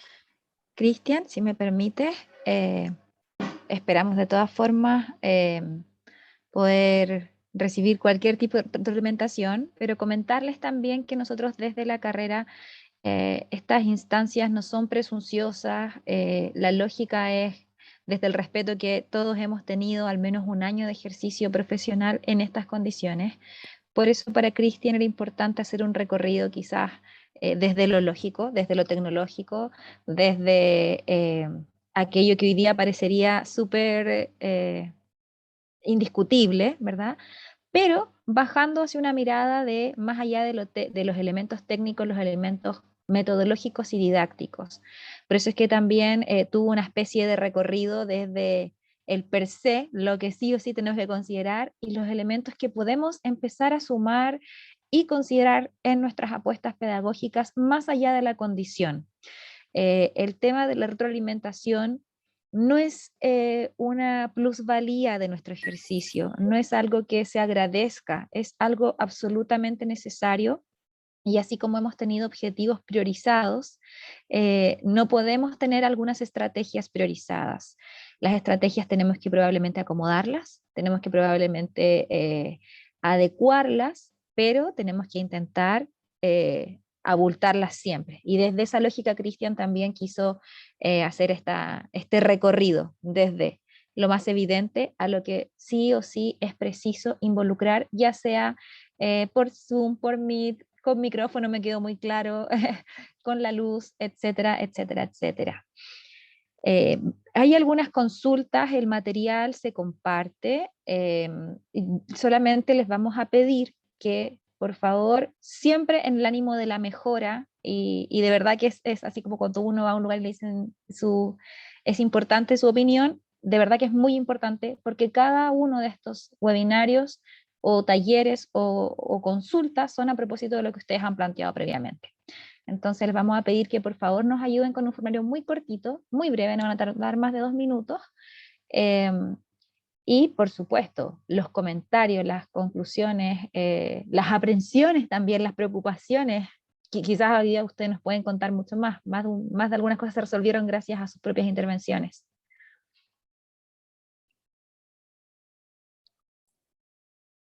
Yo no sé si compartiste, Lili, el formulario.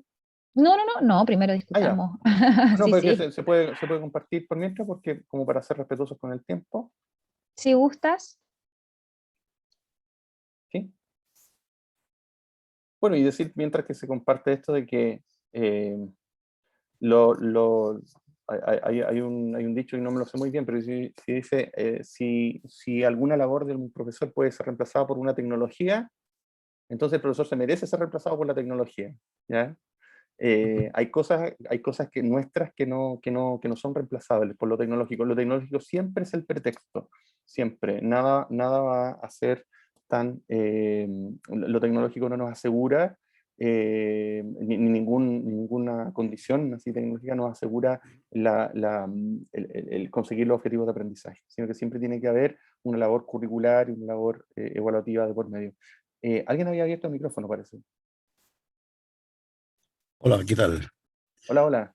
Hola, no soy Nancy, por si acaso. ¿Cuál es tu nombre? Oscar, Oscar, ¿qué tal, Oscar? sí.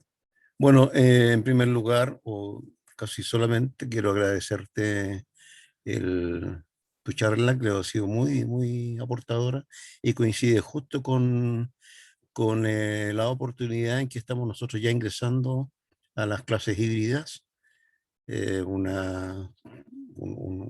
escenario totalmente nuevo, así es que ha sido muy oportuna tu charla y muy didáctica. Te agradecemos también a nombre de la Escuela Finlandia.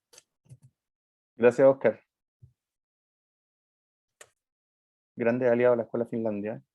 Qué bueno que ya están entrando a híbrido. Qué bueno. Ahí te cambié el nombre, Oscar. Ahora eres Oscar. Bien, Lili.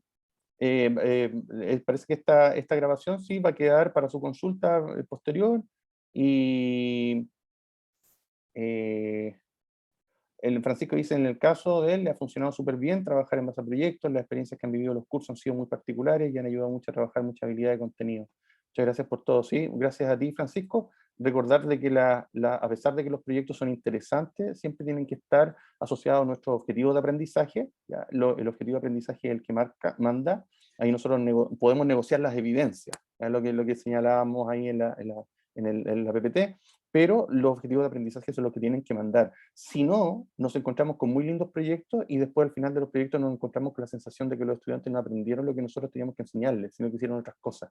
Entonces, el proyecto tiene que incluir el objetivo de aprendizaje, puede ser al medio o en la mitad del proyecto, incluso puede exceder el objetivo de aprendizaje, que es lo que siempre pasa con los proyectos. Con el aprendizaje basado en un proyecto siempre excede el objetivo de aprendizaje que se propone. ¿Ya? Así que muchas gracias, Francisco, y gracias también a Gisela por su comentario y a todos los que ahí comentaron. ¿Ya?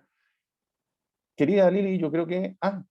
Francisco dice, en el caso se modificó la asignatura y ahora se llama diseño de proyectos. Funciona muy bien. Mira qué bueno, podrías compartirnos, Francisco, en algún momento. Ahí está nuestro correo electrónico. Podríamos compartirnos tu experiencia, porque sería interesante conocer cómo están implementando esto. ¿Ya? Y estamos en un aprendizaje absolutamente colaborativo. ¿Ya? Sería muy interesante. Gracias, Francisco. ¿Ya? ¿Estamos en la hora, Lili, parece? Bien, si no hay dudas, yo hace un segundo acabo de apretar clic para enviar el formulario, y si nos regalan 2 minutos más va a ser súper importante conocer sus observaciones. Por supuesto que esto también genera redes. Ya Francisco, acabas de decir a todos en el chat que feliz nos comparte, así que de verdad que eso es un aporte para todos. Bien. Ante cualquier duda, oficialmente quien envió la invitación vía Zoom, lmoreno@uft.cl, soy la persona que se encarga desde la carrera en vincularse con personas a pie, como se llama, con colegios, con centros educativos en general. Son todas las instancias y todas las relaciones bienvenidas si es en pos de mejorar la educación y que todos seamos un granito de arena en esto. Así que tienen nuestro contacto, nosotros vamos a compartirles material si lo desean, bueno, esperemos encontrarnos en más o menos un mes más con un nuevo fecha de taller. Les vamos a ir contando ahí. Ya tenemos una apuesta, pero también queremos saber si es lo que desean. Así que si no lo tienen, nos siguen en nuestras redes, en Instagram, nosotros igual estamos dando correos, y mantenernos comunicados principalmente. Y muchas gracias a ustedes, gracias Ana, gracias, bueno, a todos.